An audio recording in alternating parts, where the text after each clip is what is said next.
Bible తెరిచి యోబు గ్రంథం మొదటి వచనం చదువుతాం. యోబు గ్రంథం మొదటి వచనం. ఊజు దేశం నంది యోబు అని ఒక మనుషుడుండెను. అతడు యథార్థవంతుడును న్యాయవంతుడునై దేవుని యందు భయభక్తులు కలిగి చెడుతనమును విసర్జించినవాడు. అతనికి 7 కుమారులను 3 కుమార్తెలను కలిగిరి. అతనికి 7,000 గొర్రెలను 3,000 ఒంటెలను 500 జతల ఇడ్లను 500 ఆడుగాడిదలు కలిగి బహుమంది పనివారును అతనికి ఆస్తిగా ఉండేది కనుక తూర్పు దిక్కు జనులందరితో అతని గొప్పవాడిగా ఉండేది. అతని కుమారులందరూ మంత్రులు చెప్పిన అనుదినము ఒకరినొకరు తమ తమ ఇండ్లలో విందు చేయనై కూడినప్పుడు తమ 3 అక్క చెల్లెండ్రులు తమతో కలిసి అన్నపానము పుచ్చుకున్న వారు అని వారిని పిలిపించు వచ్చేది. దేవుడు వాక్యం దీవించును గాక. చిన్న ప్రార్థన చేసుకుందాం. గొప్ప దేవుడా, మహోన్నతుడా, సర్వశక్తిమంతుడా, ఇంతవరకు ప్రభు పాటలతో నేను ఆరాధించాము, ఘనపరిచాం, మహిమపరిచాం. ప్రభువా, ఓ దేవా, నిజముగా ఈ యొక్క అతి పరిశుద్ధ స్థలంలోకి వాక్యంలోనికి మేము వెళ్తూ ఉండగా ఓ దేవా, నీవే ఈ యొక్క రొట్టెను మాకు విరవండి ప్రభువా. ఓ దేవా, రోజు శిష్యుల దగ్గర నువ్వు రొట్టెను విరుస్తూ ఉండగా ఓ ఎలాగైతే ఆ శిష్యులు నేను గుర్తించారో ప్రభువా, ఈరోజు ఆ రొట్టె విరవబడుతూ ఉండగా మేమును నేను కనుగొందము కాక తండ్రి. ఓ దేవా, నిన్ను చూసి మనోనేత్రాలు వెలిగించబడదు కాక తండ్రి. ఓ మా జీవితాలు మీకు సమర్పించుకుంటూ సహాయం చేయమని, ప్రతి బిడ్డను మీరు ఆశీర్వదించమని, అభిషేకించమని వాక్యం ద్వారా ప్రభువైన యేసుక్రీస్తు నామములో ప్రార్థిస్తున్నాం తండ్రి. ఆమేన్. అందరికి వచ్చినాం దయచేసి.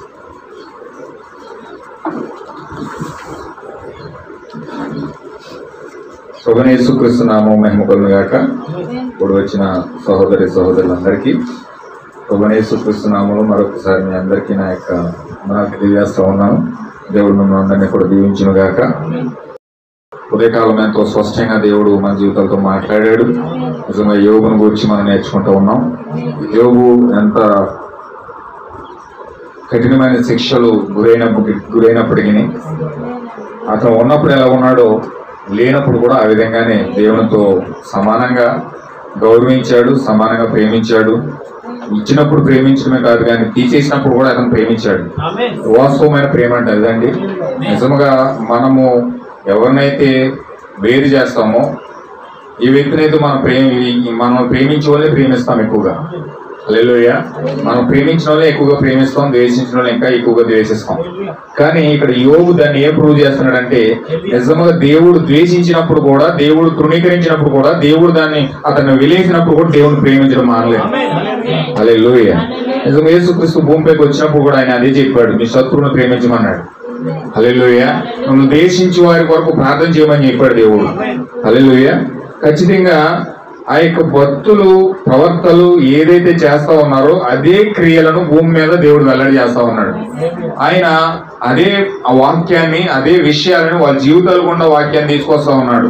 యేసుక్రీస్తు ఏదో కొత్తగా కొత్త బోధ ఏదో చేయలేదు కానీ, ఆయన వచ్చి ఏదో కొత్త వర్డ్స్ పలకలేదు కానీ, ఆయన ఏం చేశాడంటే తండ్రి చిత్తం ప్రకారంగా ఏదైతే బైబిల్ గ్రంథంలో రాయబడిందో ఆ రాయబడిన వాక్యాలనే ఆయన తీసుకుని మళ్ళీ పునఃప్రతిష్ఠ చేస్తా ఉన్నాడు. ఆయన దేవుని నామమున మహిమ కలుగును గాక.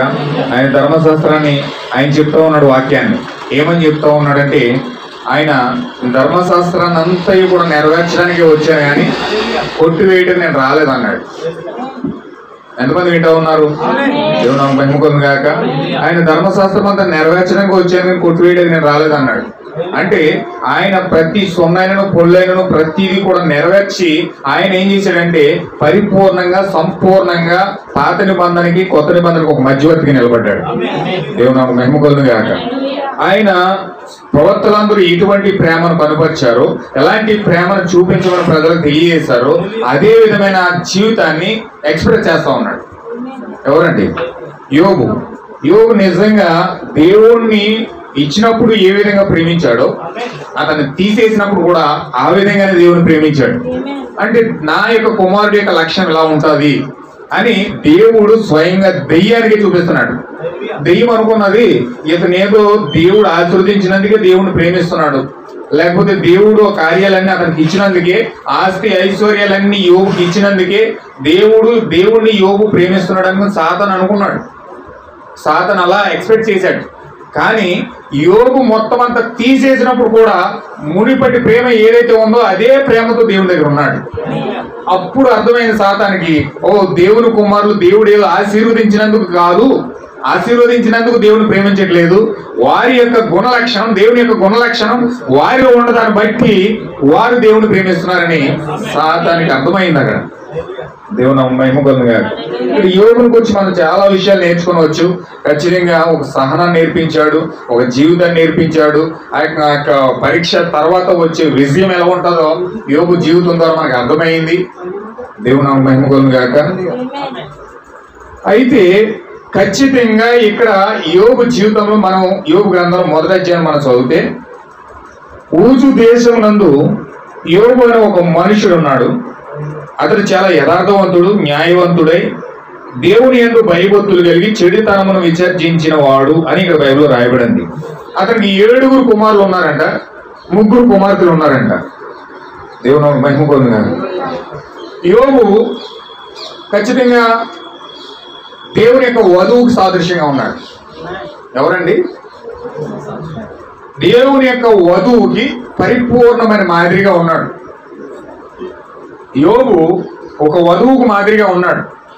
ఈ యోబు వధువుకు మాదిరిగా ఉన్నాడు కాబట్టి వధువు ఏ విధంగా నడవాలో, ఏ విధంగా ముందుకు వెళ్ళాలో, వధువు యొక్క నడవడిక, శ్రమ, ఒత్తిడి జీవితాలు గుండా రెండింతల ఆత్మ పొందుకుంటుందో ఈ యొక్క యోబు జీవితం ద్వారా స్పష్టంగా దేవుడు చూపిస్తా ఉన్నాడు.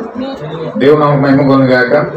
ఖచ్చితంగా దేవుడు ఇక్కడ వధువుగా ఒక మాదిరిగా యోబును ఉంచాడండి. యోబు జీవితంలో ఏ కార్యాలైతే వెళ్తున్నాయో, యోబు జీవితం గుండా ఏ కార్యాలైతే వెళ్తూ ఉన్నాయో ఆ కార్యాల గుండా వధువు వెళ్ళవలసి ఉంది. ఖచ్చితంగా వధువుని ఏ విధంగా నడిపిస్తున్నాడంటే ఆ యొక్క యోబు జీవితం గుండా తీసుకెళ్తూ ఉన్నాడు దేవుడు. యోబు జీవితం ఎలాగో అయితే ఉన్నదో అతను ఆశీర్వదించబడిన వాడు, అందరికంటే కోటీశ్వరుడు, అందరికంటే ఉన్నతమైన వాడు, అందరికంటే విద్యావంతుడు, హల్లెలూయా, అందరికంటే జ్ఞానం ఉన్నవాడు, అన్ని విధాల అతను ఫస్ట్ క్లాస్ పీపుల్లో మొట్టమొదటి వాడు. దేవుని మహిమ కలుగుగాక. వధువు కూడా క్రీస్తులో ఉన్నప్పుడు అన్నిటికంటే ఐశ్వర్యవంతమైన విలువ కలిగిన వధువుగా క్రీస్తులో ఆమె ఉంది. అందరికంటే అధికమైన జ్ఞానం కలిగి వధువు ఉన్నది. హల్లెలూయా. అన్నిటికంటే విద్యావంతురాలు, తెలివైనది, జ్ఞానవంతమైనది, అన్ని విధాల క్రీస్తు ఏమైతే ఉన్నాడో సమస్తము వధువై ఉన్నాడు. దేవుని నాకు మహిమ కలుగుగాక. అయితే ఇక్కడ వధువుకి భూమి మీద ప్రవేశపెట్టినప్పుడు, భూమి మీదకి వధువు వచ్చినప్పుడు ఏ విధంగా వధువు ఏర్పడతా ఉందంటే, ఎప్పుడైతే యేసు క్రీస్తు కలువరిలోకి వెళ్ళి ఆ కల్వరిలో దేవుడు ఏం చేశాడంటే ఆ యొక్క శరీరమును, ఆత్మను, ప్రాణాన్ని ఎప్పుడైతే పుష్కలంగా పరిపూర్ణంగా సిలువలోకి అప్పగించేసుకున్నాడు తను తానుగా, ఇప్పుడు ఆ సిలువలో ఒక గొప్ప ఆపరేషన్ జరిగింది యేసుక్రీస్తుకి.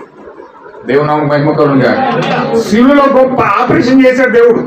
ఆ ఆపరేషన్ చేసినప్పుడు ఆ ఆపరేషన్ లో నుంచి ఒక బిడ్డ బయటకు వచ్చింది. ఎలాగైతే ఏదైనా తోటలో ఆదాముని గాఢ నిద్ర కలుగు చేసి ఆపరేషన్ చేసి ఎలాగైతే పక్కటెముకను తీసుకొని స్త్రీగా నిర్మించాడో దేవుడు, అలాగే యేసు క్రీస్తును కూడా కల్వరి శిలువలో దేవుడు ఆపరేషన్ చేసి ఆ యొక్క వెముకను తీసుకొని ఆ యొక్క మూల పదార్థాలు గుండా ఒక వధువుని దేవుడు తయారు చేస్తా ఉన్నాడు. హల్లెలూయా.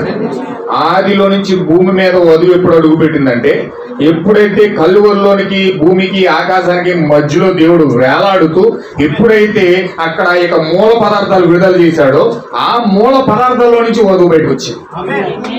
మూల పదార్థాలు అంటే ఏమంటే యేసు క్రీస్తులో నుంచి నీరు వచ్చింది, రక్తం వచ్చింది, ఆత్మ వచ్చింది. ఈ 3 కార్యాల ద్వారా ఇప్పుడు వధువు సమకూర్చబడతా ఉంది. దేవుని మహిమ కలుగుగాక. నిజమైన క్రైస్తవుడు అనబడే వాడు ఎవరైనా ఉన్నారంటే ఖచ్చితంగా 3 మూల పదార్థాల గుండా జన్మించిన వారే నిజమైన క్రైస్తవులై ఉన్నారు.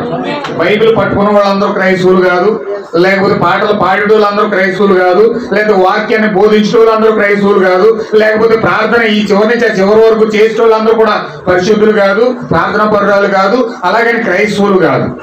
దేవుని మహిమ కలుగును గాక. నిజమైన క్రైస్తవులు ఎవరంటే ఎవరైతే క్రీస్తు యొక్క సిలువలో నుంచి 3 మూల పదార్థాల ద్వారా విడుదల చేయబడ్డాయో ఆ 3 పదార్థాల ద్వారా జన్మించిన వారే నిజమైన క్రైస్తవులై ఉన్నారు. దేవుని మహిమ కలుగును గాక.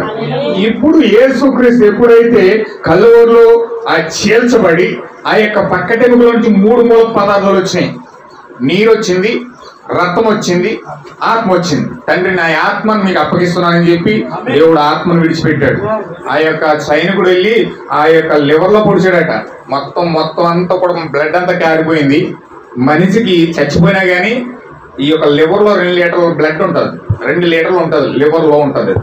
అది బ్లడ్ ఆ లివర్ కింద ఉంటుంది, గుండె కింద ఉంటుంది. అది ఎప్పుడైతే ఈ యొక్క సైనికుడు రోమా సైనికుడు ఈ బ్లడ్ అంతా శరీరంలో మొత్తం అంతా కాలిపోయింది గాయాల ద్వారా, ఆయన్ని ఈపు మీద ఒక కొరడ ఇచ్చి కొడితే ఆ కొరడ ముళ్ళ కంచె ఉంటుంది అనమాట. కొరడ చివర ఆ ముళ్ళ కంచె ఇంత మాంసం బయటికి లాక్కొచ్చేది అనమాట. ఆయన ఈపు మీద మాంసం లేదు. సిలువేసేటప్పుడు ఆయన ఈపు మీద మాంసం లేదు. కొరడ దెబ్బకు ప్రతి దెబ్బకి ఇంత మాంసం మొత్తం బయటకు వచ్చేసింది. ఆయన బొళ్ళంతా కూడా చేర్చబడ్డాడు. తలంతా కూడా ముళ్ళ కిరీటం పెట్టారు. ఉమ్ములు పడ్డాడు. భయంకరంగా మారిపోయాడు. మనుషులు చూడనల్లని వాడిగా మారిపోయాడంట. మనుషులు చూసి అయ్యో బాబు ఆయన కళ్ళు తిరిగి కింద అయిపోయినట్టుగా అయిపోయాడంట. ఆయన అంత అందహీనంగా మారిపోయాడు అక్కడ కల్వరిలో. దేవునికి మహిమ కలుగును గాక. అయితే ఇంకెక్కడ బ్లడ్ వచ్చే ప్లేస్ లేదు కాబట్టి మొత్తం మన బ్లడ్ అంతా కారిపోయింది. ఈ రోమా సైనికుడు ఏం చేశాడంటే ఆ బలి మెచ్చుకుని ఆ లివర్ మీద పొడిచాడు. ఆ లివర్ మీద ఎప్పుడైతే పొడిచాడో ఆ యొక్క 2 లీటర్ల ఆయిల్ ఒకేసారి బొల్లు కింద కారిపోయింది. 2 లీటర్ల ఆయిల్తో పాటు ఆ బాడీలో ఉన్న వాటర్ కూడా వచ్చేసింది ఒకేసారి. ఆ వాటర్ అంతా ఒకేసారి ఎప్పుడైతే వచ్చిందో ఆ బ్లడ్ చినుకు పడ్డ సైనికుడు కూడా మారిపోయాడు. అప్పుడు వరకు సైనికుడు పొడిచాడు, ఏదో చేద్దాం అనుకుని ఆయాసంతో ఆవేశంతో అతని దగ్గరికి వెళ్ళాడు. కానీ ఆ బ్లడ్ చొక్క ఎప్పుడైతే ఆ సైనికుడి మీద పడిపోయిందో అతను వెంటనే అరుచుకుంటూ నేను పెద్ద పాపం చేశానని చెప్పి వెళ్ళిపోయి పశ్చాత్తాపడడం మొదలు పెట్టాడు. హల్లెలూయా. అయితే ఈ వధువు ఆ లివర్ లో ఎప్పుడైతే పొడిచాడో బలి మెచ్చుకుని అందులో నుంచి నీరు రక్తము వచ్చిన తర్వాత దేవుడు ఆత్మను విడిచిపెట్టాడు. ఈ 3 కార్యాల ద్వారా వధువు భూమి మీదకి వచ్చింది. దేవుని మహిమ కలుగును గాక. ఇప్పుడు వధువు ఎప్పుడైతే భూమి మీదకి వచ్చిందో వధువు కట్టబడడం మొదలుపెట్టింది. ఇప్పుడు యోబు జీవితాన్ని మనం పరిశీలిస్తే యోబు నిజమైన వధువుకు సాదృశ్యంగా ఉన్నాడు. ఈ యోబుకి 7 కుమారులు ఉన్నారు. 7 కుమారులు ఎవరంటే ఆ 7 సంఘ కాలాలుగా విభజించబడిన 7 సంఘ కాలాలే 7 కుమారులుగా మనం చూస్తా ఉన్నాం. దేవుని మహిమ కలుగును గాక. ఎన్ని సంఘ కాలాలండి ఇవి? 1 2 3 4 5 6 7 సంఘ కాలాలండి. ఈ ఎక్కడ ఉన్నాయంటే మనకు బైబిల్ గ్రంథంలో చూస్తే చూడండి. ప్రకటన గ్రంథం ఆత్మవశుడున్నాయిండుగా గొప్ప స్వరం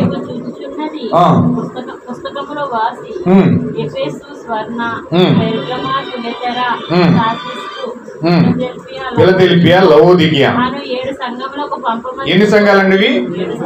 ఈ సంఘానికి వధువు యొక్క సంఘానికి దేవుడు 7 సంఘ కాలాలుగా విభజించాడు. ఇప్పుడు 7 సంఘ కాలాలే యోబు యొక్క 7 కుమారులు అయి ఉన్నారు. ఇప్పుడు 7 కుమారులు 7 సంఘ కాలాల ద్వారా ఇప్పుడు ఆ యొక్క వధువు కట్టబడతా ఉంది. దేవుని మహిమ కలుగును గాక. ఇప్పుడు 7 కుమారులు 7 సంఘ కాలాల గుండా యోబుని తీసుకెళ్తా ఉన్నారు. ఇప్పుడు యోబు సంఘమై ఉన్నాడు. యోబు వధువై ఉన్నాడు. దేవుని యొక్క వధువై ఉన్నాడు. ఇప్పుడు ఈ వధువు 7 సంఘ కాలాల గుండా వెళ్తా ఉంది. దేవుని మహిమ కలుగును గాక. ఇప్పుడు యోబుకి 3 కుమార్తెలు ఉన్నారు. ఈ 3 కుమార్తెలు ఎవరంటే ఈ 3 మూల పదార్థాలే 3 కుమార్తెలే ఉన్నారు. ఒకటి నీరు అనగా నీతీకరణకు సాదృశ్యమై ఉన్నది. రెండవది రక్తము అనగా శుద్ధీకరణకు సాదృశ్యమై ఉన్నది. మూడవది ఆత్మ అనగా పరిశుద్ధాత్మ బాప్తిజానికి సాదృశ్యమై ఉన్నది. దేవుని మహిమ కలుగును గాక. ఇప్పుడు యోబు యొక్క 3 కుమార్తెలు ఎవరంటే నీరు, రక్తము, ఆత్మ. నీతీకరణ, శుద్ధీకరణ, పరిశుద్ధాత్మ బాప్తిజం అయి ఉన్నది. ఇప్పుడు ఈ 3 కార్యాల ద్వారా 7 సంఘ కాలాల గుండా నడిపించబడతా ఉన్నాయి. హల్లెలూయా. ఇప్పుడు 7 సంఘ కాలాలు ఎలా కట్టబడుతున్నాయంటే 7 సంఘ కాలాల గుండా వధువు ఎలా కట్టబడుతుందంటే ఈ 3 మూల పదార్థాల ద్వారా కట్టబడతా ఉన్నాయి. ఎంతమందికి అర్థమవుతుందండి? ఇప్పుడు వధువు ఏ విధంగా కట్టబడుతుందంటే 7 సంఘ కాలాల గుండా 7 దీపస్తంభాల మధ్యలో ఒక వధువు కట్టబడతా ఉంది. ఇప్పుడు ఈ వధువు ఎలా ఉన్నదంటే మనుష్య కుమారుడిగా కనబడతా ఉంది. ఈ మనుష్య కుమారుడు యొక్క ప్రత్యక్షతగా వధువు కనబడతా ఉంది. దేవుని నాకు మహిమ కలుగును గాక. ఇప్పుడు దేవుడు వధువుని ఏ విధంగా కడతా ఉన్నాడంటే ఈ చిత్రం గుండా 7 సంఘకాలాల గుండా వధువు కట్టబడతా ఉంది. 7 సంఘకాలాల మధ్యలో 7 దీపస్తంభాల మధ్యలో ఈ యొక్క వధువు కట్టబడతా ఉంది. చూడండి ఒకసారి మనం ప్రకటన గ్రంథం చూస్తే చదవండి, కంటిన్యూ చేయండి.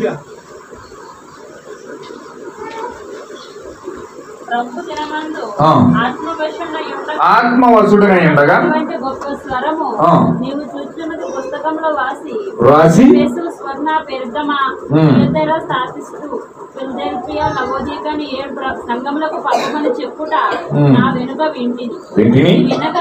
నాతో మాట్లాడుచున్న స్వరం ఏమిటో అని చూడ తిరిగి తిరుగగా 7 సువర్ణ దీపస్తంభములను ఆ దీపస్తంభముల మధ్యను మనుష్య కుమారుని పోలిన ఒకరిని చూచి తిని ఆయన తన పాదముల మట్టుకు దిగుచు. ఎక్కడున్నాడు ఈ యొక్క మనుష్య కుమారుడు?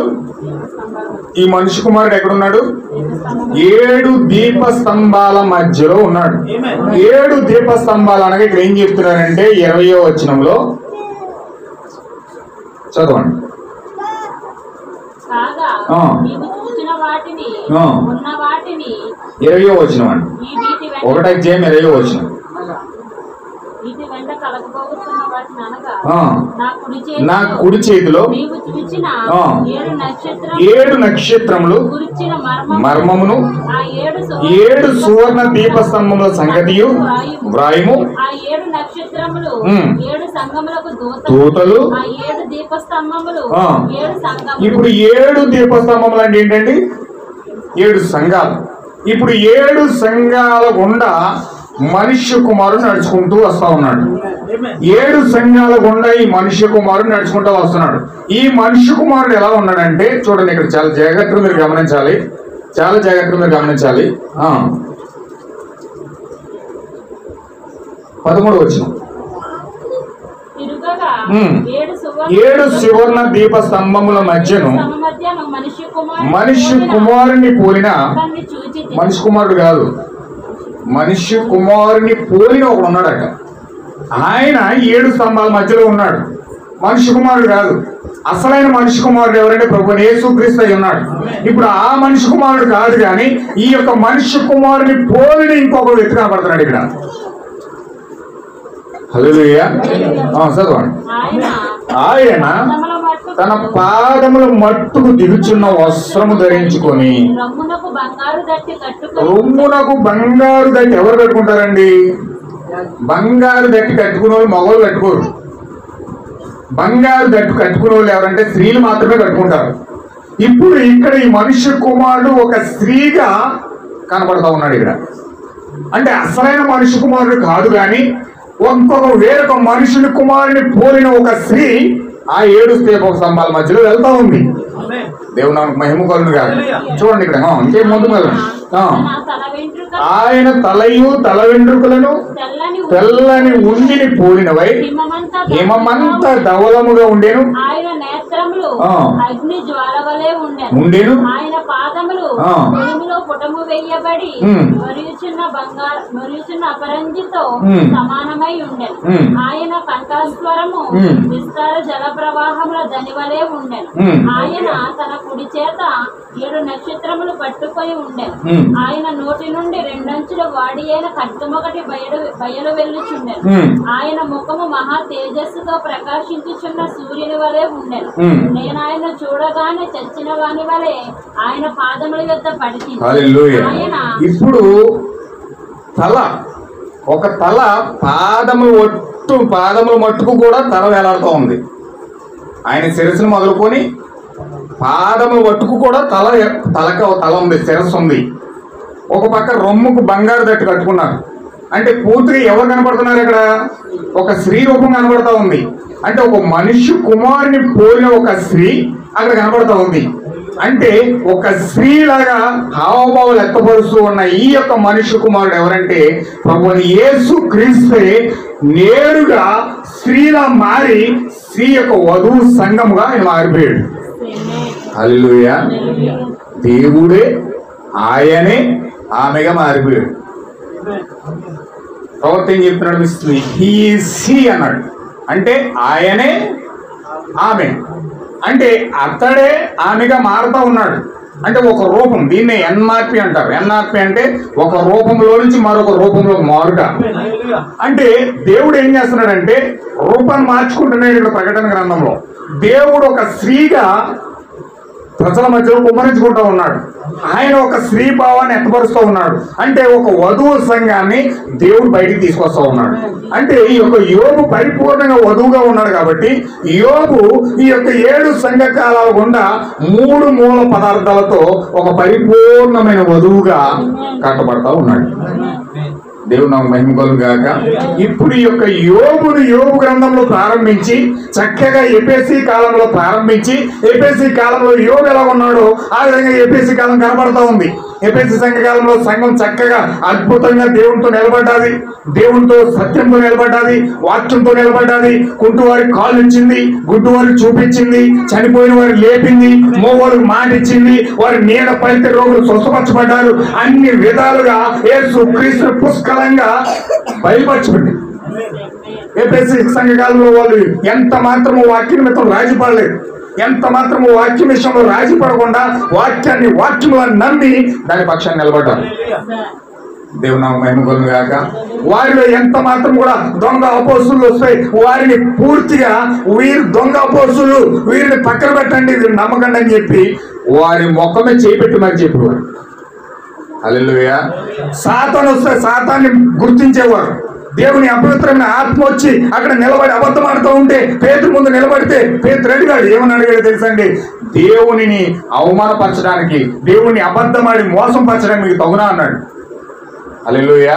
అబద్ధం వారి ముందు సన్నిధిలో నిలబడలేదు, మోసం వారి సన్నిధిలో నిలబడలేదు, దొంగ అపోస్తులకు నిలబడలేదు, బిలామకు నిలబడలేదు, నికోలితులకు నిలబడలేదు. ఎవ్వరు కూడా ఆ యొక్క శక్తి ముందు పాతాళ దూరమైన వాళ్ళ ముందు నిలబడినా ఏది కూడా నిలబడలేకపోయింది, ప్రతిది కూడా ఓడిపోయింది. హల్లెలూయా. ఎఫెసీ సంఘ కాలంలో సంఘం అలాగా అద్భుతంగా వాక్యంతో నిలబడి వారు మంచి విశ్వాసాన్ని క్రీస్తుని పూర్తిగా ప్రత్యక్షపరిచారు. యోబు గ్రంథంలో యోబు కూడా అలా ఉన్నాడు. దేవుని నామమున మహిమ కలుగును గాక. యోబు కూడా ఆ విధంగా కట్టబడ్డాడు. చక్కగా ఏడుగురు కుమారులతో 3 కుమార్తెలతో అద్భుతంగా కుటుంబం నడవబడుతుంది. ఆ దేశంలో ఉన్నతమైన వాడు, ఆ దేశంలో నువ్వు విద్యావంతుడు, ఆ దేశంలోనే జ్ఞానవంతుడు. ఎవరైనా జ్ఞానం కోసం తెలుసుకోవాలంటే చుట్టుపక్కల ప్రదేశంలో ఉన్న వాళ్ళందరూ కూడా ఆయన దగ్గరికి వచ్చి వాళ్ళ దగ్గర కూర్చొని నేర్చుకునేవారు. అంత అద్భుతంగా దేవుడు ఆ వ్యక్తిని నడిపించాడు. హల్లెలూయా. చక్కగా బలు అర్పించేవాడు, సమయానికి ప్రార్థించేవాడు, 3 గంటల సమయంలో ప్రార్థన చేసేవాడు. పేతురు 3 గంటలకి సమయంలో ప్రార్థన చేస్తుంటే ప్రభుతో వచ్చేసింది. ప్రభుతో వచ్చి వెళ్ళి అన్ని జనులకు వర్తమానం ప్రకటించని దూత చెప్తా ఉంది.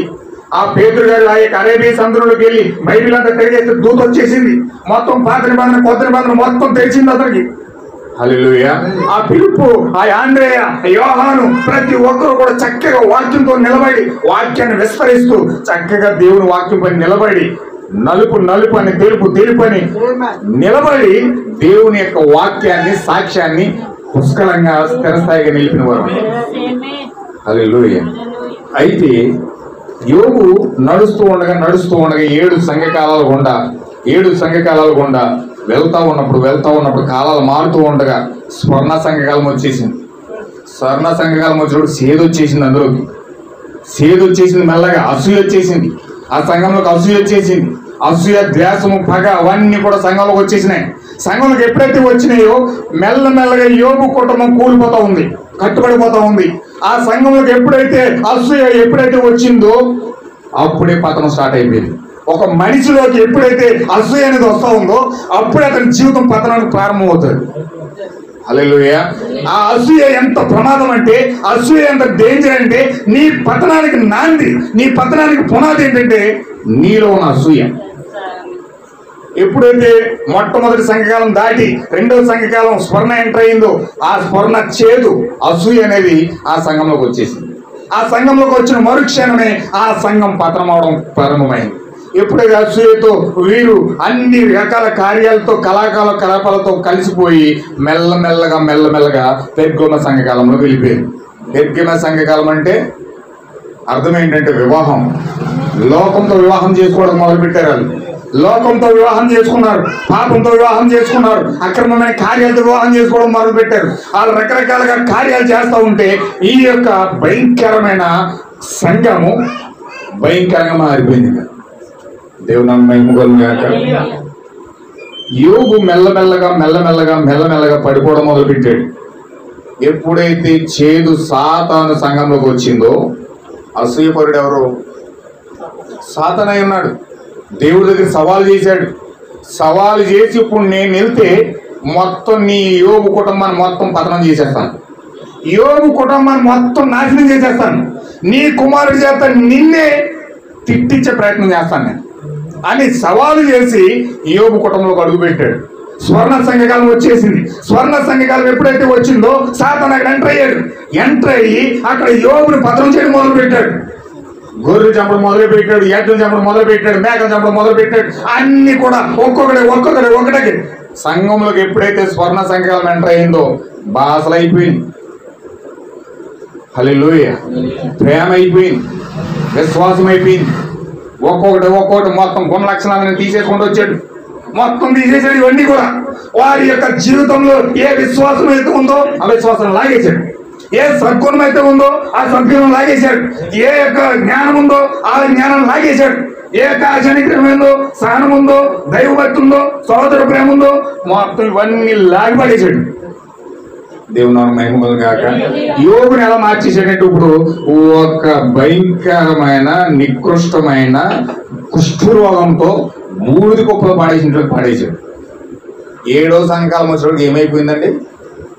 సంఘం 7వ సంఘాలకు వచ్చి మొత్తం బూడిదలు కూర్చొని తిరిగి ఇప్పుడు గుడ్డుదైపోయింది, దిగంబరుడు అయిపోయాడు, మొత్తం దిక్కుమానుడు అయిపోయాడు. దేవుడు సహాయము యోబుకు లేదు, సాతాను సహాయము దేవుడికి లేదు, యోబుకు లేదు. సాతాను హింసిస్తుంది, ప్రాబ్లమ్స్ మీద ప్రాబ్లం తీసుకొచ్చేస్తుంది, భయంకరమైన కార్యాలన్నీ తీసుకొచ్చి మేలాడేస్తుంది. యోబుకు దేవుడు కూడా దగ్గరలో లేడు. యోబుని దేవుడు కూడా విడిచిపెట్టేశాడు. సాతానికి దేవుడు అప్పగించేశాడు యోబుని. హల్లెలూయా. లవోదికీయ సంఘకాలం యొక్క పరిస్థితి ఏంటంటే అలా ఉంది. పూర్తిగా దేవుడు సాతానికి సంఘాన్ని అప్పగించేశాడు. గుడ్డిగా ఉన్నది, దిగంబరిగా ఉన్నది, భయంకరంగా ఆ యొక్క వస్త్రహీనురాలైపోయింది. అంత తెలుసు అనుకున్న ఒక భ్రమలో అక్కడ అంతా యోబు ఎలా ఉన్నాడంటే నాకు అంత తెలుసు అనే భ్రమలో ఉన్నాడు. ఇప్పుడు ఏంటి గుడ్డుతనంతో ఉండి దిగంబరత్వంతో ఉండి చిలప్పింకలిచ్చి గోక్కుంటా ఎవరైనా వచ్చి సమాధానం అడుగుతుంటే ఏమంటున్నాడు? నాకు అంతా తెలుసు, నేను బలు అర్పించేశాను, నేను అన్ని చేసేసాను, ఇది చేసేసాను, దేవుడికి అన్ని అర్పించేశాను, నేను ఇది మొదలు అంటాడు. హల్లెలూయా. ఈరోజు సంఘం అంతా కూడా అంత భయంకరమైన కార్యాలు ఉండి దేవుని పూర్తిగా విడిచిపెట్టేసి దేవుని బయటికి ఎంటేసి ఆ యొక్క దిగంబరత్వంతో కూర్చొని ఆ శిలపెంకులతో గోక్కుంటూ ఆ రసికారుకుంటూ సంఘం యొక్క పరిస్థితి అలా ఉంది. యోబు ఏ స్థితిలో వెళ్ళిపోయాడో సంఘం ఆ స్థితిలో వెళ్ళిపోయాడు. దేవుని మహిమగొలుగా. యోబు యొక్క 7 కుమారులు చచ్చిపోయారు, సహోదర ప్రేమ చచ్చిపోయింది, దైవభక్తి చచ్చిపోయింది, సహనం చచ్చిపోయింది, ఆశనిగ్రహం చచ్చిపోయింది, జ్ఞానం చచ్చిపోయింది, సద్గుణం చచ్చిపోయింది, విశ్వాసం చచ్చిపోయింది. 7 కుమారులు చచ్చిపోయారు. 3 కుమార్తెలు కూడా చచ్చిపోయారు. 3 కుమార్తెలు బిల్డింగ్ కూలిపోయింది. ఇంట్లో వాళ్ళందరూ కూడా చక్కగా వనబోధనం చేసుకుంటున్నారంట. అమాంతంగా బిల్డింగ్ కూలిపోయింది. ఏ బిల్డింగ్ అంటే యేసుక్రీస్తు కట్టబడిన ఆ గుడారం కూలిపోయింది మొత్తం. హల్లెలూయా. యోబు ఇప్పుడు ఎలా మారిపోయాడు అంటే దిగంబరత్వంతో మారిపోయాడు. ఇప్పుడు సాతాను వచ్చి ఆ లవోదికీయ సంఘకాలం మీద ఒక్కొక్కరిని వదులుతుంది. దేవుని మహిమగొలుగా. వింటున్నారండి? అర్థమవుతుందా? ఒక్కొక్కరిని వదులుతుంది, భయంకరమైన కార్యాలను వదులుతుంది. బిలాము సిద్ధాంతాన్ని వదిలింది, నికోలైతుల సిద్ధాంతాన్ని వదిలింది, ఆ యొక్క యెజబెల్ సిద్ధాంతాన్ని వదిలింది. ఆ 3 సిద్ధాంతాల పోను అవన్నీ అయిపోయిన తర్వాత ఇప్పుడు అసలైన రంగం మీదకి యెజబెల్ సిద్ధాంతం వచ్చింది. హల్లెలూయా. యెజబెల్ 4 సిద్ధాంతాలు, 3 ఫ్రెండ్స్ అయిపోయారు, 4 వచ్చి ఎలిపజు నిజమైన యెజబెల్ వచ్చింది అక్కడికి. యెజబెల్ వచ్చి దేవుడిని నిందించడానికి నీకు ఎంత ధైర్యం, ఇదేదో దేవుని గౌరవించేస్తున్నట్టు. హల్లెలూయ. దేవుణ్ణి అంతంత మాట్లాడడానికి, దేవుడిని ఇబ్బంది పెట్టడానికి, దేవుణ్ణి అలాగంట వెళ్ళండి ఎంత ధైర్యం అని చెప్పేసి రకరకాలుగా మాట్లాడుతూ ఉందా ఎలీఫజు మాట్లాడుతూ ఉన్నాడు. హల్లెలూయ. అవి కూడా సహించుకున్నాడు యోబు. అవి కూడా పడ్డాడు, బాధ అంటున్నా పడుతున్నాడు. ఆ బాధ అంతా పడి పడి పడి పడి పడి అలాగే పడతా ఉన్నాడు. తిడతా ఉన్నారు. ముగ్గురు ఆ యొక్క వ్యక్తులు వచ్చారు, రకరకాలుగా హింసిస్తున్నారు, బాధిస్తున్నారు. తర్వాత ఎలీఫజు వచ్చాడు. ఎలీఫజు కూడా అలాగే మాట్లాడుతూ ఉన్నాడు. అయితే 5వ వాడుగా మనుష్య కుమారుని యొక్క ప్రత్యక్షత యోబు దగ్గరికి వచ్చింది. దేవుని నామమున మహిమ కలుగును గాక. ఖచ్చితంగా లవోదికే సంఘకాలానికి, ఈ చివరి సంఘకాలానికి దేవుడు మనుష్య కుమారుని యొక్క ప్రత్యక్షత పెట్టాడని బైబిల్ గ్రంథం చాలా స్పష్టంగా తెలియజేస్తా ఉంది. దేవుని నామమున మహిమ కలుగును గాక. ఇప్పుడు ఆ యొక్క సంఘము సమాధిలోకి వెళ్ళి సమాధిలో నుంచి ఆ సంఘము పునరుద్ధరణ అవ్వాలి. ఇప్పుడు సమాధిలోకి వెళ్ళి పునరుద్ధరణ అవ్వాలి. ఇప్పుడు దేవుడు ఆ యొక్క స్థితిలోకి వెళ్ళిన తర్వాత యోబు దేనికోసం మాట్లాడుతున్నాడు అంటే పునరుద్ధరణ కోసం మాట్లాడుతున్నాడు. ఎంతమందికి అర్థమవుతుంది? దేవుడు పునరుద్ధరణ కోసం యోబు మాట్లాడుతూ ఉన్నాడు. యోబు పునరుద్ధరణ కోసం మాట్లాడుతున్నాడు. ఎలా భావిస్తున్నాడు అంటే ఆ చెట్లన్నీ చచ్చిపోతున్నాయి, మళ్ళీ వసంతకాలం వచ్చినప్పుడు చిగురిచేస్తాం. సూర్యుడు వెళ్తున్నాడు, వస్తున్నాడు, పునరుద్ధరణ జరుగుతుంది. సూర్యుడిలో చెట్లు పునరుద్ధరణ జరుగుతుంది. నదులన్నీ ఎండిపోతున్నాయి, మళ్ళీ ప్రవహిస్తున్నాయి. ఇవన్నీ కూడా కార్యాలు జరుగుతున్నాయి. అయితే చచ్చిపోయిన మనిషి ఎక్కడికి వెళ్తున్నాడు? నేను చచ్చిపోయిన తర్వాత నేను ఎలా ఉంటాను, నేను ఎలా మారిపోతానని చెప్పేసి ఈ యొక్క యోబు ఆలోచించుకుంటూ వెళ్తా ఉన్నాడు. దేవుని నామమున మహిమ కలుగును గాక. ఎప్పుడైతే ఆ విధంగా వెళ్తా ఉన్నాడో, చూస్తూ ఉన్నాడో, యోబు ఒక ప్రత్యక్షత అక్కడ వచ్చింది. ఒక వాక్య శరీరం, 20 సంవత్సరాల వాక్య శరీరం ఆ 3 అడుగుల దూరంలో కూర్చుని యోబు కనబడతా ఉంది. యోబు చూస్తున్నాడు దాన్ని. యోబు దాన్ని చూసి ఎప్పుడైతే దాన్ని చూశాడో ఆనందంతో పైకి లేచి, నా విమోచకుడు సజీవుడు, నేను చనిపోయి పురుగులు పట్టి నా శరీరం అంతా చీకిపోయినా గాని నాకు మరొక శరీరం ఉన్నది. వేరొక శరీరంలో నా ప్రభువుని చూస్తాను నేను, వేరొక శరీరంలో నా ప్రభువుని నేను కలుసుకుంటాను నేను అని చెప్పి విశ్వాసంతో ముందుకెళ్ళిపోతా ఉన్నాడు. దేవుని నామమున మహిమ కలుగును గాక. ఈ లవోదికీయ సంఘకాలంలో ఉన్న విత్తనం భూమిలో పాతి పెట్టబడి ఎప్పుడైతే బయటకు వచ్చిందో ఒక మొక్క బయటకు వస్తా ఉంది. విత్తనం బయటికి రావట్లేదు కానీ, లవోదిక సంఘం బయటికి రావట్లేదు కానీ, లవోదిక సంఘంలో నుంచి ఒక విత్తనం బయటకు వస్తా ఉంది. అదే దేవుని కుమార్తెలై ఉన్నారు. అంటే 7 సంఘ కాలాలు దాటుకుని బయటికి వచ్చిన వాళ్ళు మాత్రమే కల్లవారిలో 3 పదార్థాల ద్వారా కట్టబడిన వధువు ఉన్నది. అరే నేను జీడియంలో ఉన్నాను, నేను వధువునని చెప్పుకోవడం లేదు. నేను పెంతుకోస్తులో ఉన్నాను, నేను బైబిల్ మిషన్లో ఉన్నాను, నేను వధువునని చెప్పుకోవడం లేదు. దేవుని నామమున మహిమ కలుగును గాక. లేకపోతే నేను పెంతుకోస్తులో ఉన్నాను, మా సంఘం పెంతుకోస్తు, మా సంఘం లూథరన్, మా సంఘం బాప్టిస్ట్ అని చెప్పుకుంటే అది వధువు కాదు. వధువు ఎక్కడ వస్తుందంటే 7 సంఘ కాలాలు దాటుకుని బయటికి రావాలి. 7 సంఘ కాలాలు దాటుకుని ఎప్పుడైతే ఈ యొక్క లూథరన్, బాప్టిస్ట్, మెథడిస్ట్, పెంతుకోస్తులో నుంచి ఎప్పుడైతే ఆ సంఘం బయటకు వస్తుందో ఆ సంఘము వధువుగా, నిజమైన సంఘముగా గుర్తించబడతా ఉంది. ఇప్పుడు ఈ సంఘానికి ప్రకటన గ్రంథంలో చెప్పబడిన మనుష్య కుమారుని యొక్క ప్రత్యక్షత ఆమె పొందుకుంటా ఉంది. దేవుని నామమున మహిమ కలుగును గాక. ఎంతమందికి అర్థమైంది నేను చెప్పింది? ఇప్పుడు వధువు ఎవరంటే 7 సంఘకాలం నుంచి బయటికి రావాలి. బయటకు వచ్చిన వధువుకి మనుష్య కుమారుని యొక్క ప్రత్యక్షత పొందుకోవాలి. మనుష్య కుమారుని యొక్క ప్రత్యక్షత ఎవరైతే పొందుకుంటారో వారు మాత్రమే నిజమైన వధువు యొక్క సంఘంలో ఉన్నారు. హల్లెలూయా. ఇప్పుడు మనుష్య కుమారుని ప్రత్యక్షత వధువుకు ఉన్నది. మనుష్య కుమారుని ప్రత్యక్షత ఏదంటే ఇప్పుడు ఇక్కడ చెప్పబడిన 13వ వచనంలో, 13వ వచనంలో 7 సువర్ణ దీపస్తంభములో, దీపస్తంభం మధ్యన మనుష్య కుమారుని పోలిన ఒకడున్నాడు. ఆయన పాదములు మట్టుకు తీసుకున్న వస్త్రం ధరించుకున్నాడు, రొమ్మునకు బంగారు తట్టుకుని శిరసంతయు కూడా ఇక్కడ తెల్లని ఉన్ని లాంటి ఒక వస్త్రాన్ని కట్టుకుని మనిషి కుమారుడిగా ప్రత్యక్షం అవుతా ఉన్నాడు. దేవుని నాకు మహిమ కలుగుగాక. ఇప్పుడు దేవుడు ఈ ప్రత్యక్షతను ఎవరికి ఇస్తా ఉన్నాడంటే కేవలం 7 సంఘ కాలంలోని బయటకు వచ్చిన వాళ్ళు మాత్రమే. ఇప్పుడు ఎవరైతే బయటకు వస్తా ఉన్నారో, ఎవరైతే వాక్యమును చూడడానికి మనుష్య కుమారుని యొక్క ప్రత్యక్షత పొందుకోవడానికి బయటకు వస్తా ఉన్నారో వారికి మాత్రమే తెల్లని ఉన్నిని కలిగిన ఈ మనుష్య కుమారుడు ప్రత్యక్షం అవుతా ఉన్నాడు. దేవుని నాకు మహిమ కలుగుగాక. ఇప్పుడు యోబు జీవితంలో 2 కార్యాలు ఉన్నాయి. యోబు జీవితంలో ప్రధానమైన కార్యాలు 2 కార్యాలు ఉన్నాయి. ఒకటి పునరుద్ధానము, 2 మనుష్య కుమారుని యొక్క ప్రత్యక్షత.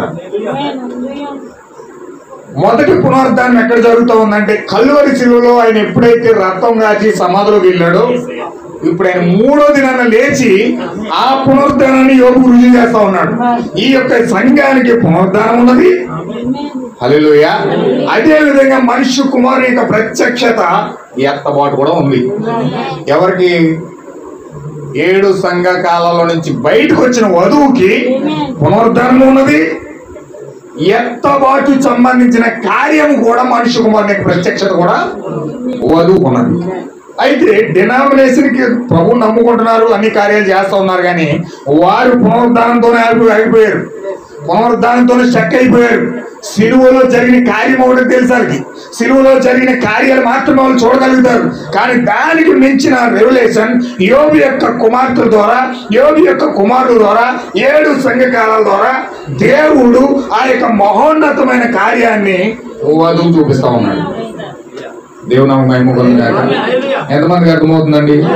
ఇప్పుడు ఈ కార్యాన్ని చూడడానికి వధువు పిలవబడింది, దేవుని యొక్క పిల్లలు పిలువబడ్డారు. ఇప్పుడు ఈ కార్యాన్ని చూపించడానికే దేవుడు ఆజ్ఞలు జారీ చేశాడు.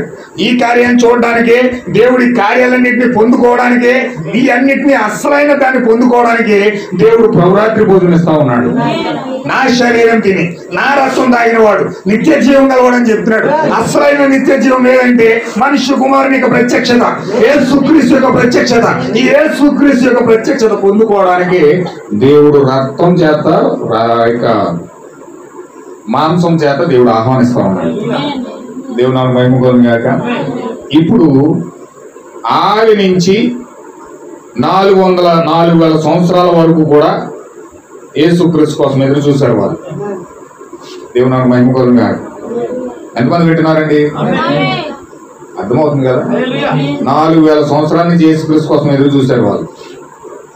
యోబు ఏం చెప్పాడంటే, మోషే ఏం చెప్పాడంటే, నా వంటి ప్రవక్తలో ఒక ప్రవక్త మీ మధ్యలో పుడతాడు, అతని మాట వినని వారందరూ కూడా ప్రజల్లో నుంచి కొట్టివేయబడతారని చెప్పాడు.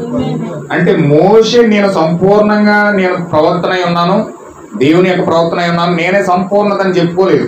నేను సంపూర్ణి కాదు, ఒక ప్రవక్త రాబోతున్నాడు భూమిపైకి, ఆ యొక్క ప్రవక్త మాట కనుక వినకపోతే భూమి మీద ఉండకుండా ప్రజల్లో ఉండకుండా కొట్టు వేస్తారని చెప్పేసి మోషే మాట్లాడాడు. హల్లెలూయా. ఇక్కడ యోబు కూడా దాన్ని చూస్తున్నాడు.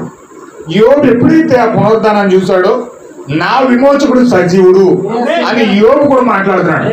నా శరీరం కుళ్ళిపోయినా, పురుగులు పట్టేసిన ఈ యొక్క శరీరం అంతా మట్టిలో కలిసిపోయినా నాకు ఒక వేరొక శరీరం ఉంది.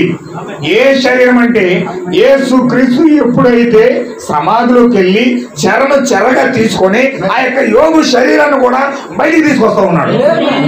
ఆ కార్యాన్ని, పునరుద్ధానం యొక్క కార్యాన్ని యోబు చూసుకుంటా ఉన్నాడు.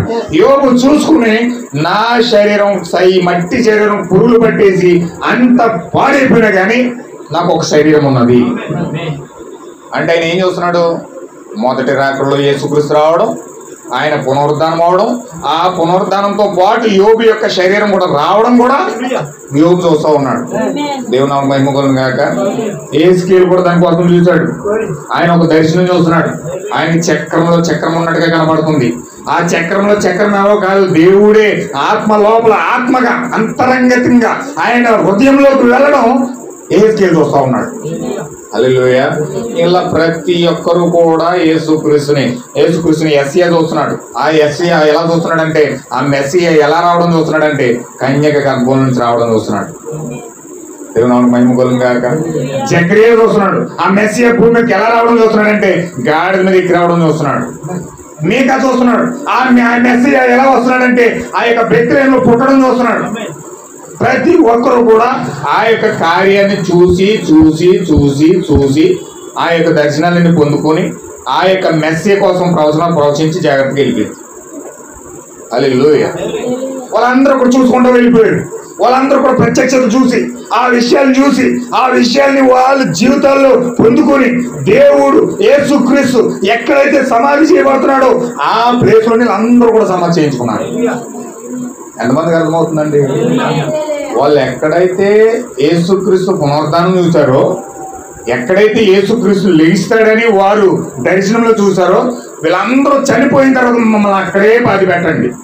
ఏసేపు కూడా ఐగుప్తులో చచ్చిపోయాడు. తన అన్నల చేత తొడ కింద చేపెట్టించుకుని ప్రమాణం చేయించుకున్నాడు. ఎలాంటి ప్రమాణం అంటే, నేను చనిపోయిన తర్వాత నా ఎముకలు ఇక్కడ ఉంచొద్దు, నా పితరులు ఎక్కడైతే ఉంచబడ్డారో నన్ను కూడా అక్కడికి తీసుకెళ్ళిపోతానని నన్ను ప్రమాణం చేయండి అని తొడ కింద చేతులు పెట్టుకుని ప్రమాణం చేయించుకున్నాడు. హల్లెలూయా.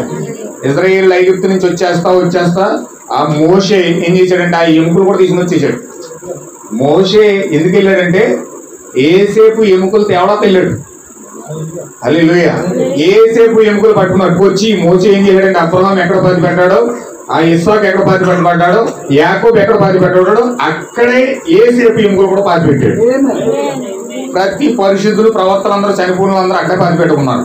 ఎందుకంటే దర్శనం చూసేశారు. వాళ్ళు బెత్లెహేములో పుట్టడం చూశారు, ఆయన ఎక్కడి వరకు ఎలా నడుస్తున్నారో చూశారు, ఆయన ఎక్కడ చనిపోతున్నాడో చూశారు, ఎక్కడ పునరుద్ధరణ అవుతున్నారో చూశారు.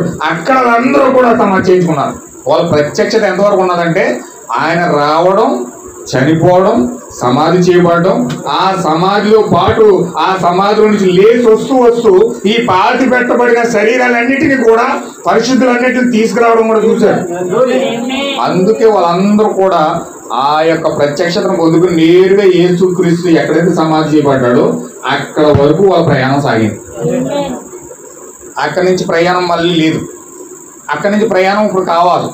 ఇప్పుడు ఆ ప్రయాణం మళ్ళీ తీసుకెళ్ళాలి ముందుకి. ఇప్పుడు నెక్స్ట్ పుట్టిన 7 సంతానం, 7 దూతలు, వీళ్ళు కూడా మొత్తం అందరూ కూడా ఇప్పుడు రెండవ రాకను చూపించాలి. వీళ్ళందరూ దేన్ని చూపించాలండి? వీళ్ళు వచ్చిన వాళ్ళు మొదటి రాకడగా చూపించేది. వీళ్ళు వచ్చేది మొదటి రాకడ చూపించారు కదా, అప్పటికే అయిపోయింది మొదటి రాకడ. ఇప్పుడు యేసుక్రీస్తు వచ్చి రెండవ రాకడ ప్రారంభం అవుతుంది. ఈ రెండవ రాకడ చూపించడానికి 7 నక్షత్రాలు వచ్చినాయి. 7 సంఘకాలలో 7 దూతలు వచ్చినాయి. ఇప్పుడు 7 దూతలు కూడా ఈ మనుష్య కుమారుని యొక్క ప్రత్యక్షతను చూపించాలి. మొదటి రాకడలో వీళ్ళందరూ కూడా చూశారు, వెళ్ళిపోయారు. ఇప్పుడు రెండో రాకడలో రాబోతున్న క్రీస్తు యొక్క ప్రత్యక్షత, నిజమైన ప్రత్యక్షత వీళ్ళు చూడాలి. దేవుని మహిమ కలుగుగాక.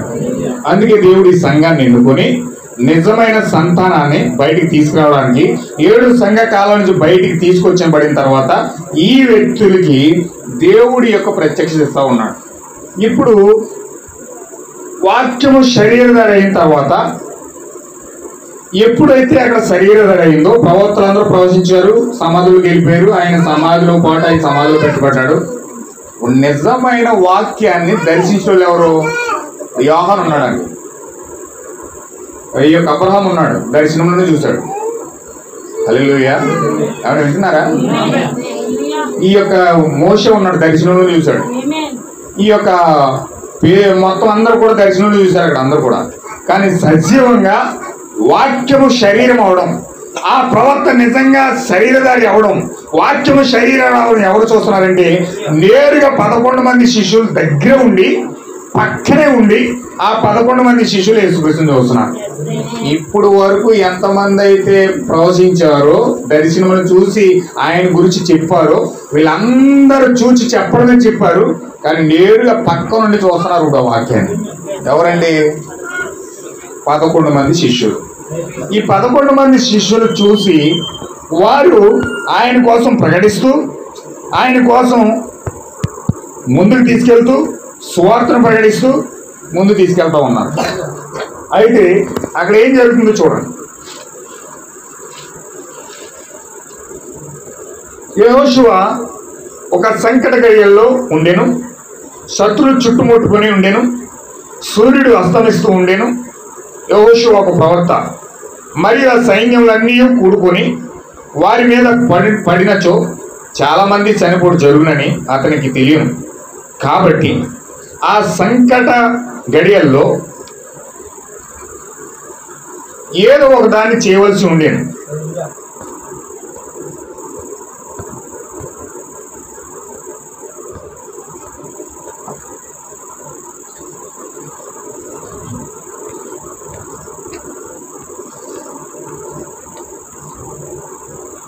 కొన్ని విషయాలు ఉన్నాయి, కొంచెం జాగ్రత్తగా మీరు పట్టుకోవాలి.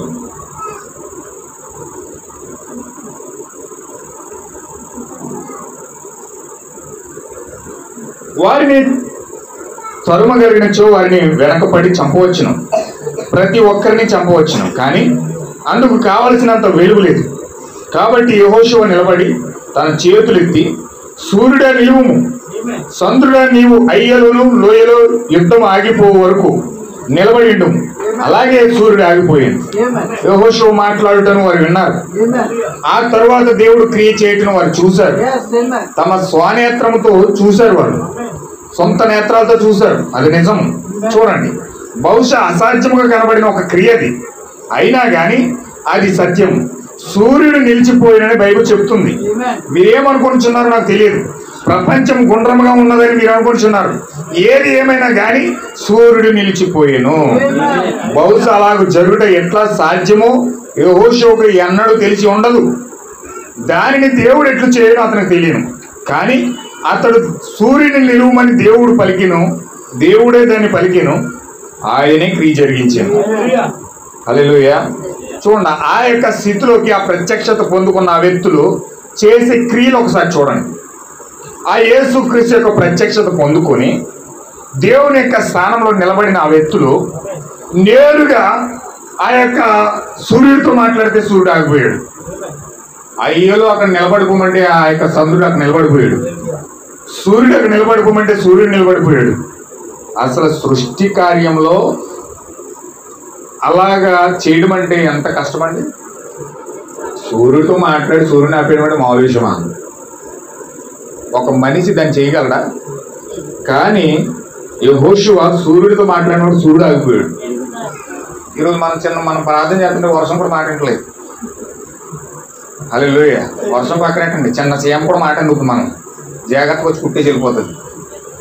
కానీ దేవుని యొక్క వాక్యము పట్టుకొని ఆ ప్రత్యక్షత పొందుకున్న వ్యక్తి సూర్యుడితో మాట్లాడినప్పుడు సూర్యుడు ఆగిపోయాడు, చంద్రుడితో మాట్లాడినప్పుడు చంద్రుడు ఆగిపోయాడు.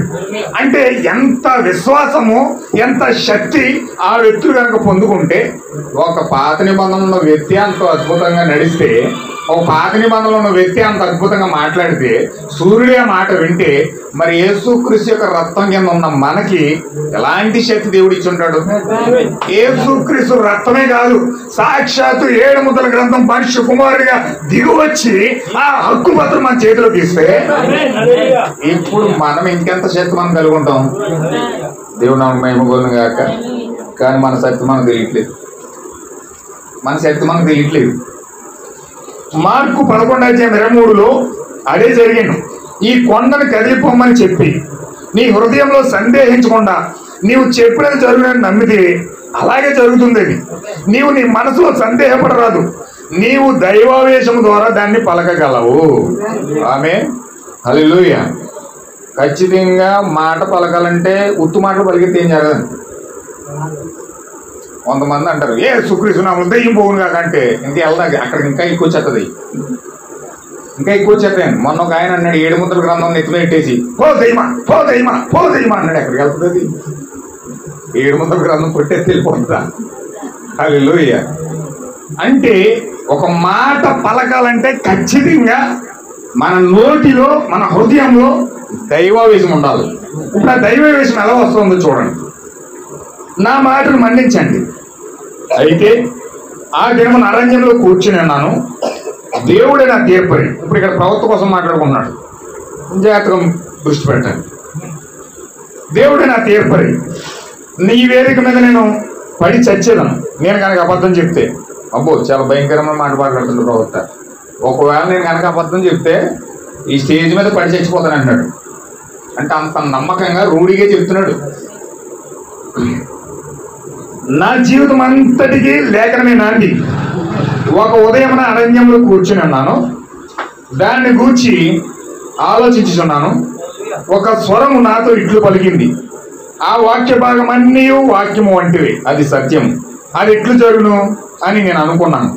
నీవు పలుకు, అది ఆ విధంగా జరుగును, దాని విషయంలో సందేహపడొద్దు అని ఆయన చెప్పాడు.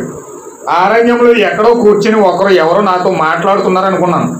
ఉడతలు దొరకలేదు. 3 దినముల నుండి అచ్చటే ఉన్నాను. అక్కడ ఏ ఉడత లేవు. మంచి ఆకలితో ఉన్నాడు అనమాట. అన్నం లేదు, తిండి లేదు, తిప్పలు లేదు. 3 రోజులు ఉపవాస ప్రార్థన చేసేస్తున్నాడు అక్కడికి వెళ్ళి. ఎక్కువ ప్రవర్త జీవితంలో ఎక్కువ కాలం ఏంటంటే ఉపవాస ప్రార్థనలే. కొడుకు కాల్ చేసుకున్నాడు ఆయన. తనకు తాను కానీ కొడుకు కాల్ చేసుకుని ఉపవాస ప్రార్థనలు ఎక్కువ చేసేవాడు.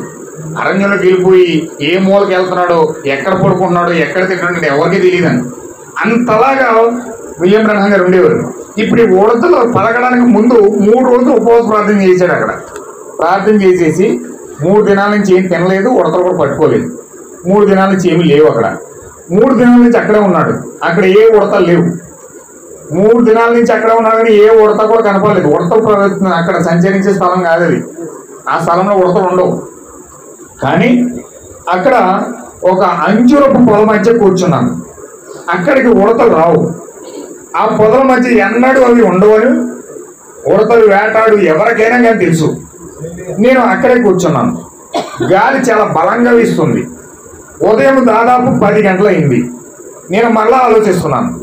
స్వరం ఇట్లా అంటుంది, నీవు వేటాడుచున్నావు, అబ్రహాముకు పొట్టేలు అవసరమైనట్లే నీకు ఉడతలు కావాలి. అంటే ఇతని ఆ కండిషన్లో ఉన్నాడు. ఇప్పుడు అతని బలైపోయే కండిషన్లో ఉన్నాడు. అతనే ఒక గురితో అక్కడ కూర్చొని అతను ఒక కొత్త పరిచర్య కోసం, ఆ యొక్క నూతన పరిచర్య కోసం, పలకబడిన మాట కోసం ఎదురు చూస్తున్నాడు. ఇంత స్థితి వచ్చింది కదా, ఇంత వాక్యం కలిగి ఉన్నాం కదా, ఆ స్థితిలోకి నేను ఎందుకు వెళ్ళకూడదు? యెహోషువ కోసం ఆలోచిస్తూ ప్రవక్త అక్కడ ఉన్నాడు. చెప్తున్నాడు ప్రవక్త అక్కడ కూర్చుని ఎవరి కోసం ఆలోచిస్తున్నాడంటే యెహోషువ కోసం ఆలోచిస్తున్నాడంటే ఆయన. యెహోషువ ఎలాగ సూర్యుని ఆపాడు, ఎలాగ చంద్రుడిని ఆపాడు, మరి ఆ శక్తి నాకు ఎప్పుడు వస్తుంది, నేను దాన్ని ఎప్పుడు పొందుకుంటాను, నేను దాన్ని ఏ విధంగా పొందుకుంటానని చెప్పి దానికోసమే 3 రోజులు ఉపవాస ప్రార్థన చేసేస్తున్నాడు అక్కడ. దేవుడు నాకు మహిమ కలుగును గాక. అయితే అక్కడ చాలా బలంగా గాలిస్తుంది. అక్కడ దేవుడు వచ్చి ఏం మాట్లాడుతున్నాడంటే, అబ్రహాముకు పొట్టేలు అవసరమైనట్లే నీకు ఉడతలు అవసరమైన ఉన్నాయి, అందుచేత నువ్వు పలికంటున్నాడు. ఆ స్వరము ఎల్లప్పుడూ నాతో సత్యమే పలుకును. అయితే ఈసారి మాత్రం ఏదో వింతగా కనబడుతుంది. ఈయనకి డౌట్ వచ్చేసింది, నాతో ఎప్పుడు స్వరం మాట్లాడినా సత్యమే కదా మాట్లాడుతుంది, ఇప్పుడు ఏంటి తేడాగా మాట్లాడుతుంది, ఉడతలు ఇక్కడ ఉండే ప్లేస్ కాదు కదా, ఉడతలు పలకమంటాడేంటి అని చెప్పి డౌట్ పడ్డాడు. డౌట్ పడి అక్కడ ఏం చేస్తున్నాడంటే, నేను కూర్చున్న చోట నుండి లేచాను, చుట్టూ చూశాను, నాతో మాట్లాడుతున్న వ్యక్తి ఎక్కడా అని చూశాను. ఏమి కనపడట్లేదు. గాలి చాలా బలంగా వీస్తుంది. నేను నిద్రపోయానా లేకపోతే కలగన్నానా అనుకుంటున్నాను. లేదు, నేను నిద్రపోలేదు. నేను ఆ చెట్టుకు ఆనుకొని ఉన్నాను, కనిపెట్టి చూస్తున్నాను. ఆ వెనుకున్న సహోదరుడు వుడ్ మరియు సాగ్మన్లు ఎలాగా తీసుకొని రావాలనా అని ఆలోచిస్తున్నాను. అప్పుడు ఉదయం దాదాపు 10 గంటలైంది. అక్కడ వ్యవసాయదారులందరూ కూడా పనిచేస్తున్నారు, పంటను కూర్చుకుంటున్నారు. అది మరలా ఇలాగో చెప్పుడు విన్నాను, నువ్వు వేటాడుచున్నావు, నీకు వేట కావాలి కదా, ఎన్ని జంతువులు కావాలి? నేను ఇట్లు తలంచాను, నేను ఈ అవకాశం జార విడుచుకుని రాదు. నేను 3 ఉడతల కొరకు అడిగేదాను. నాకు యవ్వనంలో ఉన్న ఎర్రని ఉడత, ఎర్రని 3 ఉడతలు కావాలి. ఉడతలు అసలు ఎర్రగా ఉండవు. అదేదో వింతగా కనపడుతుందని ఈయన కూడా వింతగా అడుగుతున్నాడు. హల్లెలూయా. అంటే ఈయన కూడా టెస్ట్ చేసేస్తున్నాడు. అయితే వాటిని గూర్చి పలుకుమని ఆయన చెప్పాను. నాకు 3 యవ్వనంలో ఉన్న ఎర్రని ఉడతలు పొందబోచున్నాను అన్నాడు. అవి ఎటువైపు నుండి వచ్చును అని నన్ను అడిగాను. దేవుడే బ్రహ్నాం గారిని అడిగానంట, నువ్వు ఉడతలు కావాలన్నావు కదా, ఏ వైపు నుంచి రావాలి అన్నాడంట. ఈయన అంటున్నాడు, నేను ఇటువైపు వెళ్ళాను, నాతో ఎవరు మాట్లాడుతున్నారు అనుకున్నాను, నేను మీతో మాట్లాడుతూ మీరు ఎట్లు నిల్చున్నారో అలాగే ఇది ఉన్నది. ఇది నిజమని తెలియను. నేను ఒక విచిత్రమైన స్థలం ఎన్నుకున్నాను. అక్కడ ఒక ఎండిపోయిన క్రొమ్మ వేలాడుతుంది. దాదాపు 50 గజముల దూరంలో ఉంది. నా తుపాకీని అక్కడే గురిపెట్టి చూపగలను. మొదటిది సరిగ్గా అక్కడే ఉండాలి అనుకున్నాను. అది నిజముగానే అలాగే ఉన్నది. దేవుడు పనికొలు కాక ఈ ఉడత ఎవరంటే వధువు ఉన్నది. ఆ వధువు ఎక్కడ ఉందంటే ఎండిపోయిన కొమ్మ మీద ఉంది. ఎండిపోయిన కొమ్మ మీద వధువు ఉంది. ఇప్పుడు లవోదికే సంఘ కాలంలో వధువు పడిపోయింది, ఎండిపోయిన కొమ్మ అయిపోయింది. ఇప్పుడు ఆ వధువు ఈ దగ్గరికి రావాలి, ఈ వాక్యం దగ్గరికి రావాలి, అది ఆహారం కింద మారాలి. హల్లెలూయా. ఇప్పుడు ఆ పరిచర్యను పలకబడిన మాట ద్వారా దేవుడు ఉడతను రుజువు చేస్తున్నాడు. ఇప్పుడు ఆ ఎండిపోయిన కొమ్మ మీద, అంజరపు కొమ్మ మీద ఏ విధంగా ఉడత ఉంటది? అసలు ఆ కొమ్మలు ఈ ఉడతలే ఎక్కువ. హల్లెలూయా. నిజమైన దేవుని కుమారుడు లోకంలోకి వెళ్ళమంటే వెళ్ళలేడు. వెళ్ళగలుగుతాడండి? దేవుడే చెప్పాడు, అవిశ్వాసకి విశ్వాసకి పోలేక్కడ, లోకంతో ఏ విధంగా అది కలవగలుగుతుంది. మీరు చూడండి, ఎప్పుడైనా నూనె నీటిలో ఎత్తి కలవదు, అది కలుగుతుందండి? నూనె నీటిలో ఎత్తి కలవదు, కింద మంటండి, కింద మంటండి, అది కొంతసేపటికి మొత్తం కలిసిపోతుంది. అంటే అగ్ని యొక్క ప్రవాహం ఆ నీటిని మా యొక్క నూనెని కూడా కలిపేస్తుంది. అంటే ఇక్కడ ఏదో బలమైన ఒత్తిడి, ఏదో భయంకరమైన వ్యక్తి అక్కడ వాళ్ళిద్దరిని కూడా కలిపేసే ప్రయత్నం చేస్తున్నాడు, కింద నుంచి ఒత్తిడి పెంచేసి. హల్లెలూయా.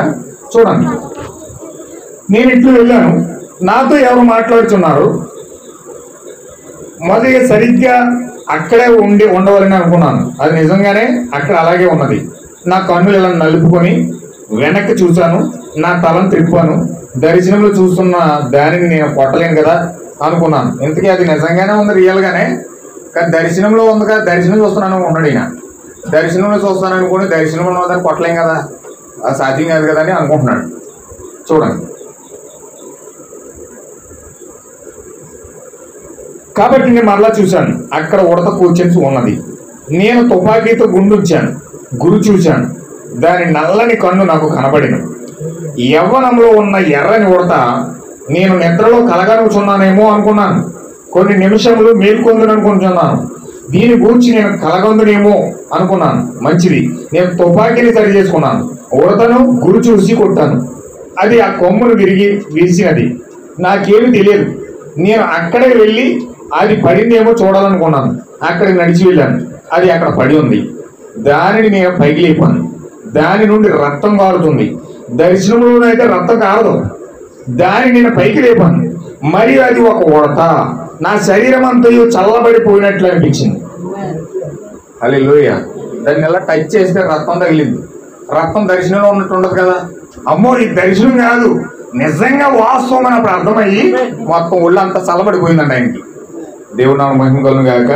అంటే ఈ ఉడతలు పట్టుకునే పని ఎవరంటే, ఈ కాలంలో దేవుడు విలియం మ్యారియన్ ప్రణామం ఇచ్చాడు. ఈ యొక్క వధువుని ఈ యొక్క మొద్దుబారిపోయిన మొండి కొమ్మ పైన ఆ చల్లబడిపోయిన దిగంబరత్వంతో, ఆ దిగంబరత్వంతో, ఆ భయంకరమైన లవోదిక సంఘకాలంలో ఉన్న వధువుని విడిపించడానికి దేవుడు ఈ వ్యక్తిని పంపిస్తూ ఉన్నాడని ఈ దర్శనం ద్వారా వ్యక్తి రుజువు చేస్తా ఉన్నాడు. దేవుడు నాకు మహిమ కలుగును గాక. అంటే వధువును విమోచించి విడిపించి ఆయన సరైన వాక్యస్థానంలో పెట్టడానికి దేవుడు పంపించిన వ్యక్తి ఎవరంటే విలియం మ్యారియన్ బ్రన్హామ్. హల్లెలూయా. ఈ దర్శనం ద్వారా అతనికి రుజువు అవుతూ ఉందన్నమాట. నేను చుట్టూ చూశాను. దేవా, దీన్ని నీవే చేసిదివి, నీకు వందనములు. ఇప్పుడు నేను వెళ్ళేది అని చెప్పాను. హల్లెలూయా. ఆయన నన్ను ఇట్లు ప్రశ్నించాను, నీవే పలికితివి కదా, నీవు చెప్పినాక దాని గురించి నువ్వు సందేహపడితివా? 3 దొరుకునని నువ్వు చెప్పావు కదా, ఇప్పుడు రెండవది ఎక్కడ అని నాడు అడుగుతున్నాడు ఆయన. ఈయనేమో 3 అడిగేశాడు. 1 దొరికినప్పుడు 1 వెళ్ళిపోతున్నాడు. దేవుడు మళ్ళీ వచ్చి నువ్వు 1 వెళ్ళిపోతే ఎలా, నువ్వు 3 కదా అడుగుతా, రెండోది ఎటు నుంచి వస్తుందని అడుగుతున్నాడు. హల్లెలూయా. సినిమా కాదు సుమా, రియల్ ఇది. నేను కల కన్నా ఎలాగా ఆ కళను కొనసాగించవాలని అని నేను అన్నాను. అక్కడ ఉన్న ఒక పాత కొమ్మని ఎన్నుకున్నాను. అది విషపు ఆకులతో పూర్తిగా నిండి ఉన్నది. అందులో నీకు ఎన్నడూ ఉడత దొరకదు. ఆ విషపూరిత స్థలము నుండి రెండవది వచ్చినని నేను అన్నాను.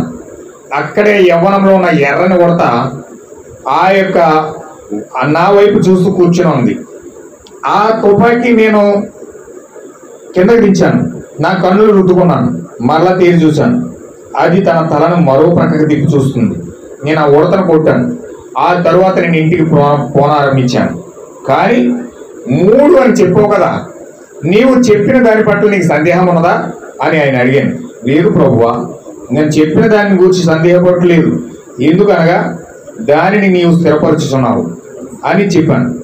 ఈ ఒక్క లేఖనం విషయంలో నేను పొరపడ్డాను. నేను చెప్పిన ప్రకారం కాదు కానీ నువ్వు చెప్పిన ప్రకారమే అని.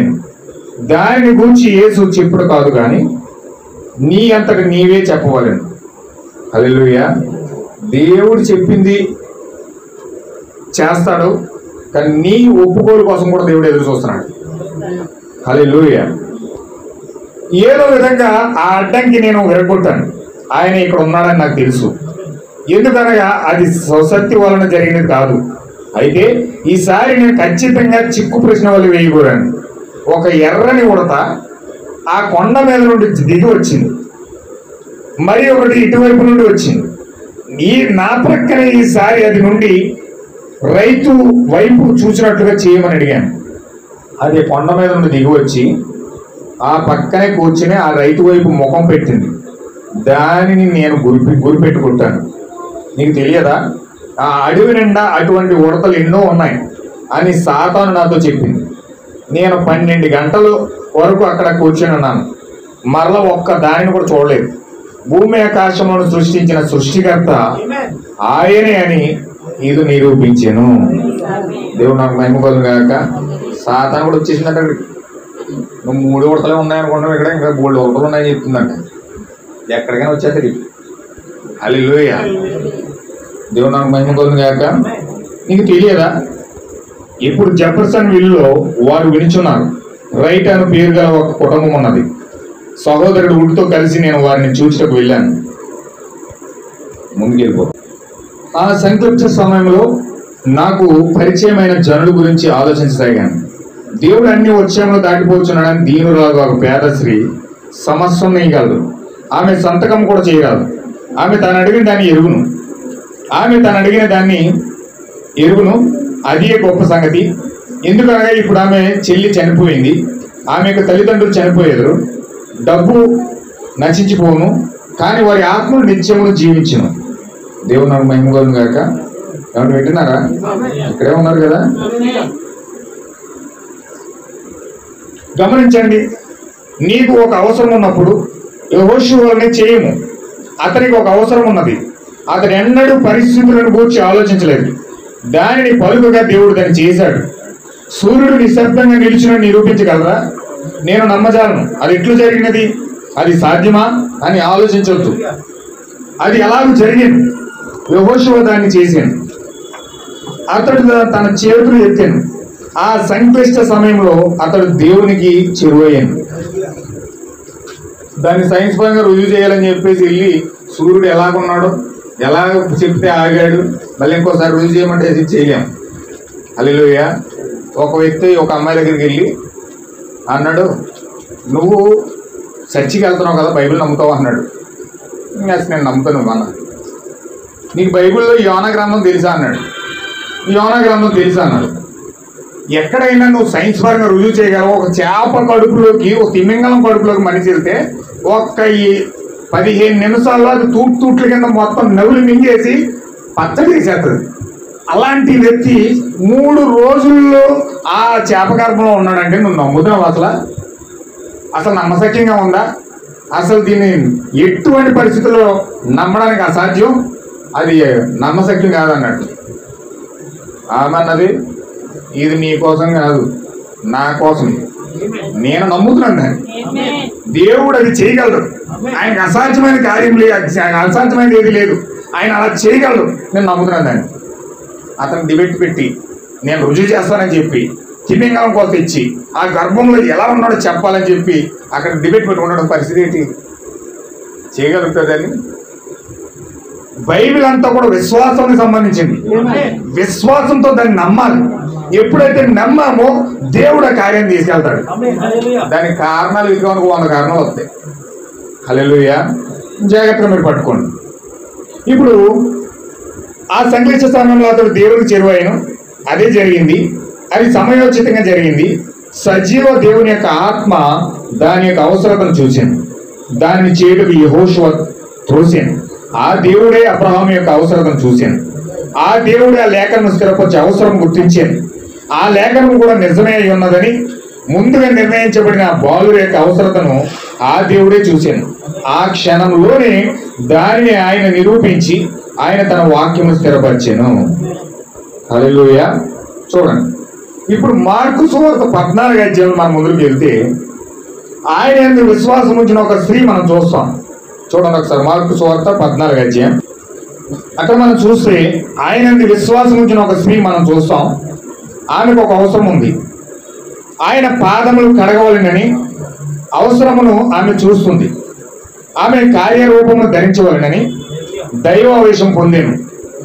ముగించు ముందుగా మీరు వినండి. ఆమె కార్యములు చేయవలని దైవ ప్రేరణ పొందింది. ఎందుకనగా ముందే ఆమె ఆయనను గురించి విన్నది. ఆయన ఒక పాపాత్మురాలకు వేశ్య యొక్క పాపమును క్షమించినని విన్నది. మీలో ఏ పాపము లేని వారు మొదట రాయి వేయండి అని చెప్పి యేసుక్రీస్తు ఆ పాపాత్ములైన స్త్రీని పట్టుకుని ఆ పరిసయ్యులు శాస్త్రులు అందరూ నిలదీస్తూ ఉంటే, మీరు ఎవరు పాపం చేయలేదు వాళ్ళే మొదట వేయమని చెప్పాడు ఆయన. అది దూరం నుంచి ఒక స్త్రీ గమనిస్తూ ఉంది. మీరు ఏ పాపం లేని వారు మొదటగా ఆమె మీద రాయి వేయడని ఆయన వారిని చెప్పగా వినింది. ఆమె ఆయన గురించి విన్నది, కానీ ఇప్పుడు ఆయనను చూసింది. ఆయనను చేరుకోవాలనే దైవావేశము ఆమెలో పొందినది. నీవు అది మాత్రమే చేయవలను. దేవుడు నాకు మహిమ కలుగును గాక. ఒకప్పుడు ఆమె విన్నది, ఆ దూరం నుంచి చూసింది. ఇప్పుడు నేరుగా ఆమె ఆయన యొక్క సన్నిధిలో ఉన్నది. ఆయన చూస్తుంది. ఆయన ఎప్పుడైతే చూసిందో, ఆ పాదాల దగ్గరికి ఎప్పుడైతే వెళ్ళిపోయిందో, ఇప్పుడు ఒక దైవావేశం ఆమెలోకి వచ్చేసిందంట. ఎప్పుడైతే దైవావేశం ఆమెలోకి వచ్చిందో, ఇప్పుడు ఆమె ఏం చేస్తుందో చూడండి. నీవు పాపివని పరిశుద్ధాత్మ నీతో చెప్పవలను. నీవు తప్పు చేస్తున్నావని పరిశుద్ధాత్మ నీకు చెప్పవలను. నీవు వాక్యానుసారంగా తప్పు చేయించున్నావని పరిశుద్ధాత్మ నీకు రుజువు చేయవలను. ఎందుకనగా దేవుని యొక్క ప్రతి లేఖనము అది కదిలించి తద్వారా పనిచేయను. లేఖనం ఏం చేస్తుందండి? ఫస్ట్ నేను కదిలిస్తుందంట, అప్పుడు పనిచేస్తుందంట. అది ఖచ్చితంగా పరిశుద్ధాత్మ నీలోకి వచ్చినప్పుడు నేను పెద్ద భక్తిపరునని చెప్పుకోరట. పరిశుద్ధాత్మ నీ మీదకి వచ్చినప్పుడు నేను అలాంటి ఇలాంటి నేను అది ఇది అని చెప్పుకోరట. ఫస్ట్ పరిశుద్ధాత్మ నీ మీదకి వచ్చినప్పుడు నేను పరిశుద్ధాత్మ ద్వారా నువ్వు పాపమని గ్రహిస్తావు అని ఫస్ట్. హల్లెలూయా. పరిశుద్ధాత్మ నీ మీదకి వచ్చినప్పుడు ఏం చేస్తుందండి? ఫస్ట్ నువ్వు పాపమని గుర్తింపు చేస్తుందంట. పాపమని ఎప్పుడైతే గుర్తింపు చేసిందో నీ తప్పులన్నీ ఒప్పింపజేస్తుందంట. పరిశుద్ధాత్మ నీకు చెప్తుందంట అలాగా, నువ్వు వాక్యానుసారంగా తప్పు చేస్తున్నావని పరిశుద్ధాత్మ నీకు రుజువు చేస్తుందంట. యేసుక్రీస్తు ఏం చెప్పాడు? సత్యస్వరూపైన ఆత్మ మీ మీదకి వచ్చినప్పుడు పాపమును గూర్చి, లోకమును గూర్చి, తీర్పును గూర్చి మిమ్మల్ని ఒప్పింప చేయను అన్నాడు లేదండి? అంటే పరిశుద్ధాత్మ సత్యస్వరూపైన ఆత్మ నీ మీదకి వచ్చినప్పుడు ఖచ్చితంగా నువ్వు పశ్చాత్తాపడకుండా ఉండలేవు, ఏడవకుండా ఉండలేవు. దేవుని సన్నిధిలో నీ పాపాలన్నీ ఒప్పుకోకుండా నీవు ఉండలేవు. నీవు లోకమును గూర్చి, పాపమును గూర్చి, తీర్పును గూర్చి పరిపూర్ణంగా పరిశుద్ధాత్మ నేను ఒప్పింపజేస్తాను. అంటే ఒక వ్యక్తి పరిశుద్ధాత్మ పొందుకొని గాల్లో ఎగిరేసి నేను అది ఇదని చెప్పుకోడు. ఖచ్చితంగా పరిశుద్ధాత్మ నీ మీదకి వచ్చిందంటే నీ తప్పులన్నీ ఎత్తి చూపుతాయి. అవునా కదా? హల్లెలూయా. పరిశుద్ధాత్మ నువ్వు పొందుకుంటే నీ తప్పులన్నీ ఎత్తి చూపుతుంది. ఆ తప్పులన్నీ సరి చేసుకుంటావు, మరలా తప్పు చేయడానికి ప్రయత్నం చేయవు. కానీ తప్పు చేస్తూ దాన్ని ఒక అలవాటుగా జీవితంలో మార్చేసుకున్నావు అనుకో, అసలు నువ్వు నటించే వేషధారి అయిపోయావు. వేషధారిగా ఉండడానికి ఉంటున్నావు, కానీ నువ్వు అదే కార్యాలు చేసి చేసి చేసి నీ జీవితంలో ఒక భాగంగా దాన్ని మార్చేసుకున్నావు అంటే నీ జీవితంలో ఒక వేషధారి దానం వచ్చేసిందండి. కానీ పరిశుద్ధాత్మ నీలోకి వచ్చినప్పుడు నీ తప్పును బయటకు లాక్కొచ్చి నిన్ను ఒప్పింపజేసి మరలా పాపం చేయకుండా నిన్ను భద్రంగా కాపాడుతుంది. హల్లెలూయా. కానీ జీవితంలో అలవాటైన భాగాన్ని పరిశుద్ధాత్మ మార్చలేదు. జీవితంలో దాన్ని అలవాటు చేసుకున్న భాగాన్ని పరిశుద్ధాత్మ మార్చలేదు.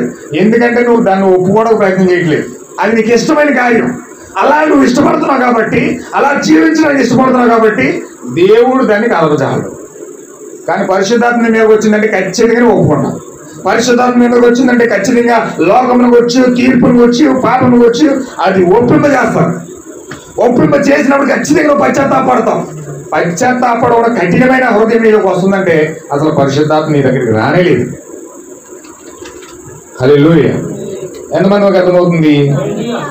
అలాగే నువ్వు చేసిన దానివల్ల నీకు ఎన్నడూ మేలు జరగదు. ఎందుకనగా పరిశుద్ధాత్మ దానిని నీలో కదిలించును. కానీ ఆత్మ దేవుని పట్ల సరిగా లేని ఎడల ఏ మాత్రము మేలు జరగదు. ఈ వారంలో మనం చూసాం, గుర్తుంచుకోనండి. అంచె దినములు అభిషక్తులు లేచెదరు. అబద్ధ యేసులు కాదు, అబద్ధ క్రీస్తులు, అభిషేకం పొందిన వారు, సాధ్యమైతే ఏర్పరచబడిన వారిని కూడా మోసం చేసే ఆ విద్య వారి దగ్గర ఉంది. దేవుని మహిమ కలుగును గాక. అంటే వారు ఏర్పరచబడిన వాళ్ళు కూడా మోసపరిచేంత స్థితికి దెయ్యం తీసుకెళ్తుందట. గమనించండి, ఆయన కొరకు ఆమె చేయవలసిన పని ఒకటి ఉంది. ఆమె ఆయన గురించి విన్నది. ఇప్పుడు ఆయనను తన కన్నులతో ఆమె చూసింది. ఆమెకు చేయవలసిన ఒక పని ఉన్నది.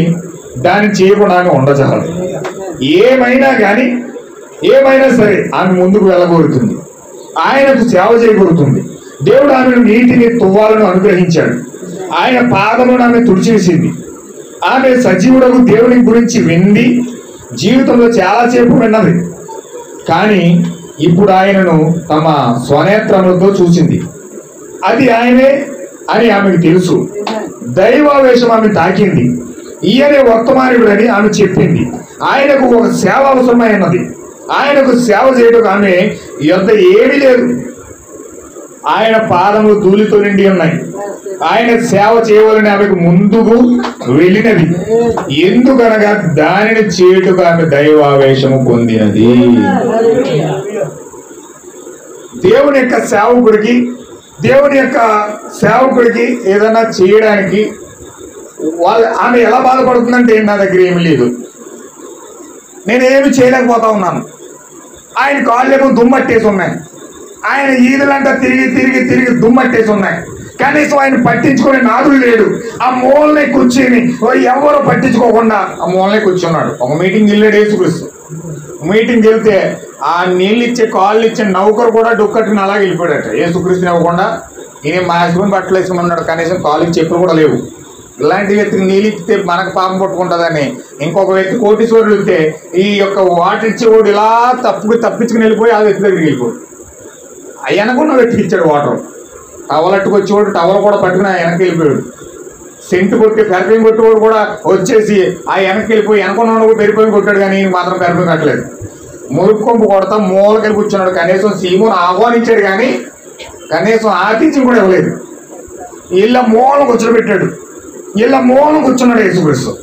ఇప్పుడు ఈ యొక్క స్త్రీ ఎప్పుడైతే జనాన్ని నెట్టుకుంటూ అక్కడికి వెళ్ళిందో, అక్కడికి వెళ్ళి ఆ మూలం కూర్చుని ఎవరో పట్టించుకోలేని చూసి ఆ దైవావేశం చేత ఆ కాళ్ళు చూసి బాధపడుతుంది.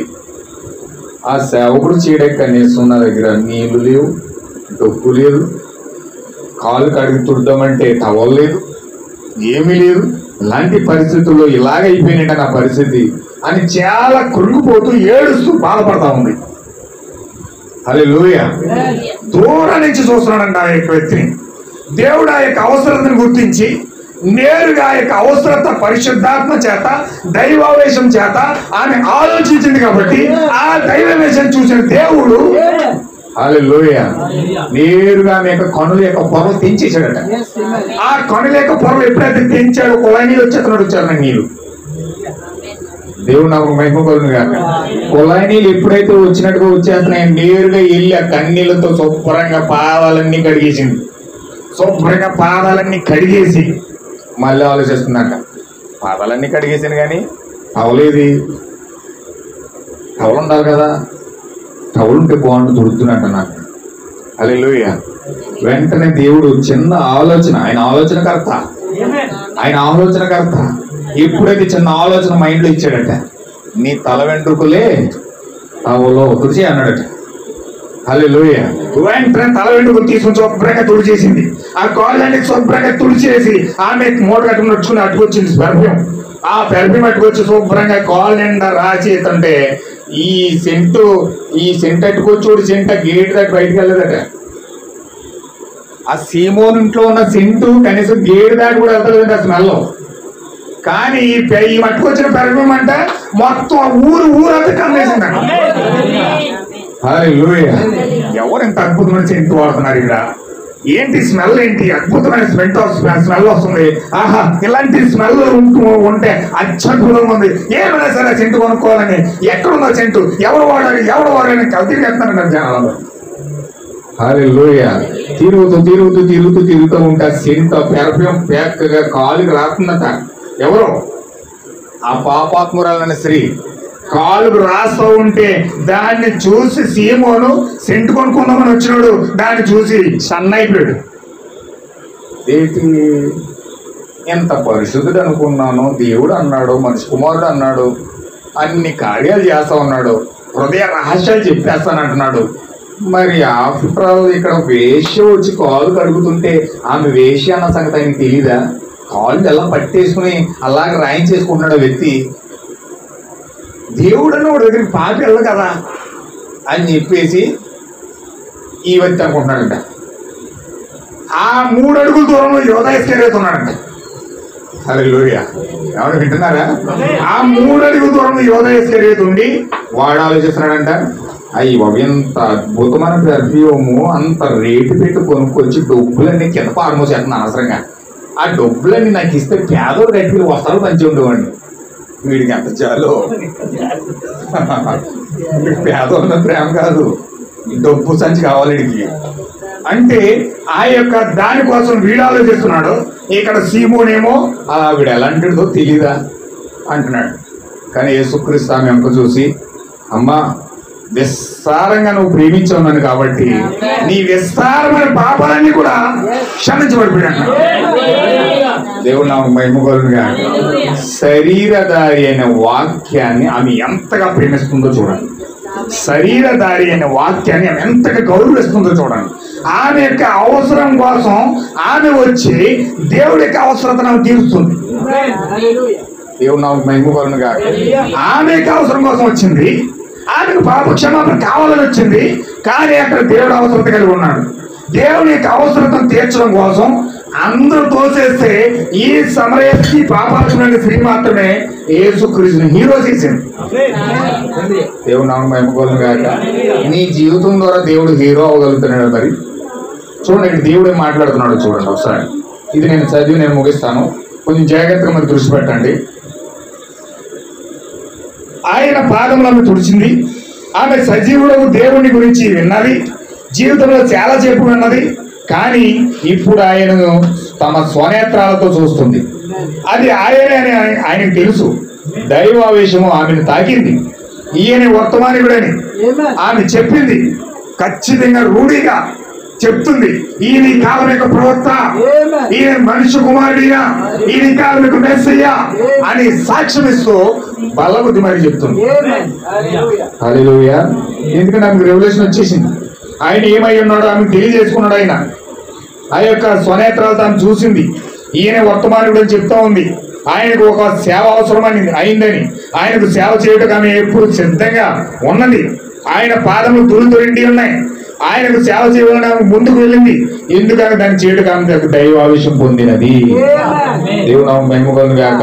ఓ జారిన ఓ సంఘ సభ్యుడా, శాఖకు సంబంధించిన స్త్రీ పురుషుడా, ఈ రాత్రి యేసు యొక్క అవసరతను నువ్వు చూడలేవా?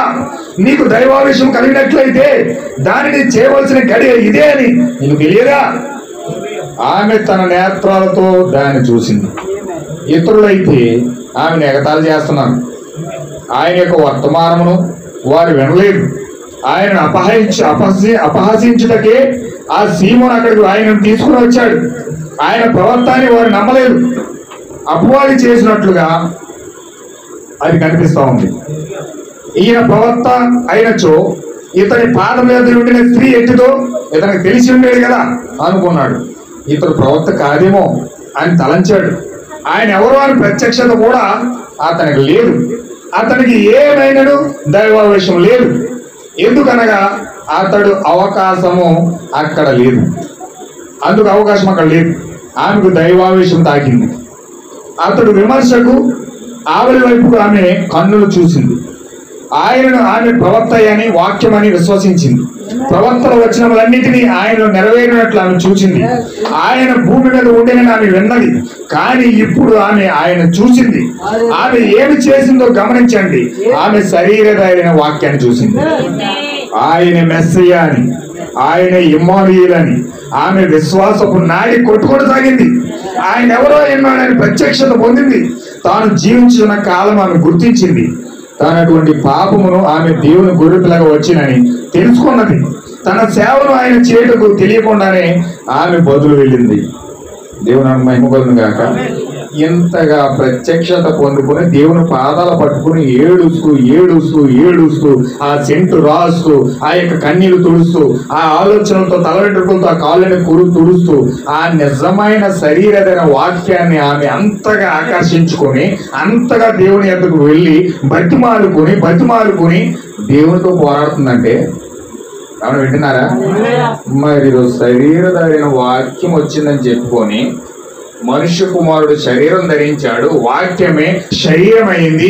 దేవుడు ప్రకటన గ్రంథం 1:13 వచనంలో దేవుడు మనుష్య కుమారుడిగా స్త్రీ యొక్క పోలికలో ఆయన భూమి మీద ప్రత్యక్షమయ్యాడని చెప్పుకున్నప్పుడు మరి ఈరోజు నువ్వు నేను ఏ విధంగా దేవునికి సేవ చేయాలి? ఏ విధంగా ఆయన పాదాల దగ్గర పట్టుకుని ఏడవాలి? ఏ విధంగా ఆయన్ని సమీపించాలి? ఏ విధంగా ఆయన పాదాలు కడగాలి? ఏ విధంగా ఆయన సమీపించి పాపము క్షమించబడే వరకు ఆయన పాదాల చెంత పడి ఏడవాలి?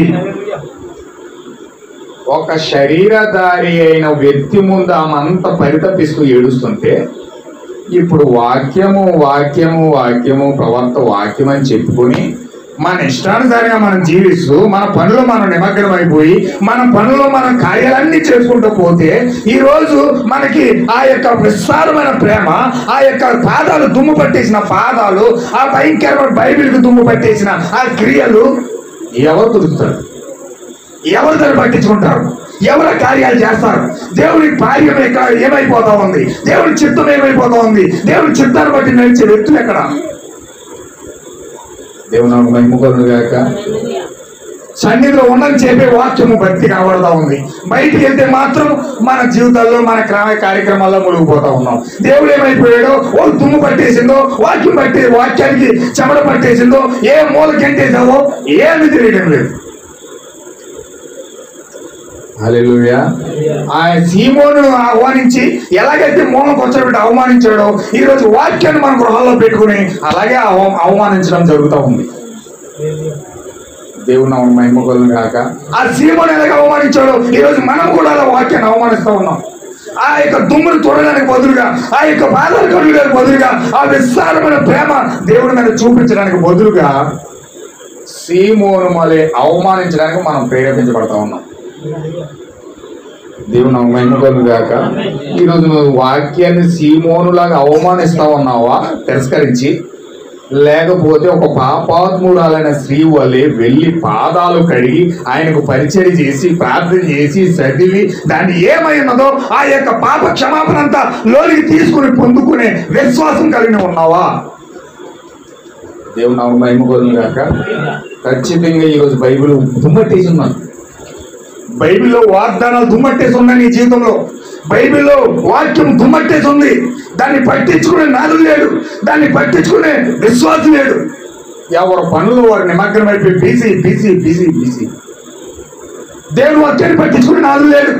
దేవుని యొక్క చట్టాన్ని కానీ దేవుని యొక్క వాక్యాన్ని కానీ పట్టించుకునే విశ్వాసం కనబడట్లేదు. దేవుని మహిమ కలుగును గాక. నా ప్రియమైన స్నేహితులారా, దేవుని బిడ్డలారా, ఖచ్చితంగా మనిషి కుమారుడు వచ్చాడు. మనిషి కుమారునికి ప్రత్యక్షత వచ్చింది. ఈ వాక్యం యొక్క ప్రత్యక్షత. శరీరధారైన వధువు అయి ఉన్నాడు. ఇప్పుడు దేవుడు శరీరధారైన వధువుగా 5 రకాల పరిచర్యగా భూమి మీద కదులుతూ ఉన్నాడు. 2000 సంవత్సరాల క్రితం ఒక శరీరంలో దేవుడు కదిలితే ఇప్పుడు 5 రకాల పరిచయాల ద్వారా దేవుడు భూమి మీద కదులుతూ ఉన్నాడు. హల్లెలూయా. ఇప్పుడు ఆ యేసుక్రీస్తుకి నీవు ఏ విధమైన సేవ చేస్తా ఉన్నావు? ఆ యేసుక్రీస్తు యొక్క కాళ్ళకు పట్టిన దుమ్ము, ఆ వాక్యానికి వాగ్దానాలుగా పట్టిన దుమ్ము నీవు తొడవగలిగే స్థితిలో ఉన్నావా? సీమోను వలె అవమానించే స్థితిలో ఉన్నావా? ఈరోజు ఖచ్చితంగా మనం ప్రశ్నించుకోవాలి. ఈరోజు దేవుడు ఆ యోబుకి ఇచ్చిన ప్రత్యక్షత, ఆ సంఘానికి ఇచ్చిన ప్రత్యక్షత 7 సంఘకాలాల గుండా మనిషి కుమారుడు 3 పదార్థాల ద్వారా వాక్యము శరీరధార అవుతే ఈ రోజు నువ్వు ఎంతవరకు దాన్ని హృదయంలో తీసుకొని దాని యొక్క దుమ్ము కడిగి దాని యొక్క దుమ్మంతా తుడిచివేసి నీవు విస్తారమైన ప్రేమ చూపించి నీ పాప క్షమాపణ ఇందులో ఉన్నదాన్ని గ్రహించి దానితో సహవాసం చేసి దాని కార్యాల కోసం పట్టించుకుంటున్నావా, లేకపోతే నీ కార్యాల్లో నుండి నిమగ్నమైపోతున్నావా అన్న సంగతి ఖచ్చితంగా ప్రశ్నించుకోవాలి. ఈరోజు 2000 సంవత్సరాల క్రితం జరిగిన ఆ యొక్క యేసుక్రీస్తుకి అంత ప్రత్యక్షత కలిగి ఆమె అంత పరిచయం చేసే ఈరోజు సమరయశ్రీగా ఉన్న నీవు, ఒక పాపిగా ఉన్న నీవు, ఒక శరీరధారిగా మహిమా స్వరూపి యేసుక్రీస్తు ప్రత్యక్షమైతే నీవెంతగా వినయ విధేయతతో భయభక్తులతో ఆ యొక్క వ్యక్తిని సమీపించాలి, ఆ 5 రకాల పరిచయం సమీపించాలి, ఆ దేవుడిని సమీపించాలి. ఎంతవరకు నువ్వు దాని మీద పట్టుదల ఉన్నావు, ఎంతవరకు విశ్వాసం కలిగి ఉన్నావు, ఎంతవరకు దాని మీద శ్రద్ధ ఉంది? దేవుడు నా మహిమ కలుగును గాక. ఖచ్చితంగా నా ప్రియమైన సహోదరులారా, ఒకసారి మీ జీవితంలో ఒకసారి ప్రశ్న వేసుకోండి. ప్రభురాత్రి భోజనం తీసుకోవడానికి మీరు వస్తూ ఉన్నారు, ప్రభురాత్రి భోజనం తీసుకోవడానికి మిమ్మల్ని ఆహ్వానిస్తూ ఉన్నాను. ఖచ్చితంగా మీ జీవితంలో ఎంత మాత్రం మీ వాక్యం బాధ్యత కలిగి ఉన్నారు? ఆ వాక్యాన్ని పట్టిన దుమ్ము తొడవడానికి సిద్ధపడుతున్నారా? ఆ వాక్యాన్ని పట్టిన దుమ్ముని కన్నీటితో కడగడానికి సిద్ధపడతా ఉన్నావా, లేకపోతే సీమోను వలె దాన్ని అవమానిస్తూ ఉన్నావా? ఏ స్థితిలో నువ్వు ఉన్నావో గమనించుకొని మోకరించి ఖచ్చితంగా దాన్ని సమీపిద్దాం. ప్రభువా, ఇంతవరకు ఒకవేళ ఆ దుమ్ము కడకుండా, ఆ వాగ్దానాలు పట్టిన దుమ్ము కడకుండా నా కన్నీటితో, ప్రార్థనతో, విశ్వాసంతో నేను ప్రార్థించి అందులో ఉన్న విశ్వాసాన్ని పొందుకోకుండా నేను నిర్లక్ష్యం చేస్తున్నానేమో, నేను దాన్ని ద్రోహం చేస్తున్నానేమో, సీమోను వలె నేను అవమానపరుస్తున్నానేమో. ప్రభువా, దయతో నన్ను క్షమించి ఇక్కడి నుంచైనా అందులో ఉన్న వాగ్దానాన్ని పొందుకోవాలి, అందులో ఉన్న సత్యాన్ని పొందుకోవాలి, అందులో ఉన్న యేసుక్రీస్తు యొక్క ప్రత్యక్షత అచ్చివాన్ని పరిపూర్ణంగా నా హృదయంలో పొందుకోవాలి. యేసుక్రీస్తు వలె నేను ప్రత్యక్షపరచబడాలి, నీ నామానికి మహిమ తీసుకురావాలి, నీ నామానికి ఘనత తీసుకురావాలి, నేను నిన్ను హీరోగా చేయాలి అని ఎవరైతే ఆశపడతా ఉన్నారో, ఎవరైతే హృదయపూర్వకంగా ఆశపడతా ఉన్నారో వారు నిజంగా ప్రార్థించి ఈ యొక్క ప్రభురాత్రి భోజనంలో మీరు పాలు పంచుకోండి. దేవుడు ఖచ్చితంగా మిమ్మల్ని అత్యద్భుతంగా దీవిస్తాడు. దేవుడు నా మహిమ కలుగును గాక. ఖచ్చితంగా మీరు ప్రార్థించండి. దేవుడు వాక్యం దీవించును గాక. ఒకసారి ప్రార్థించండి.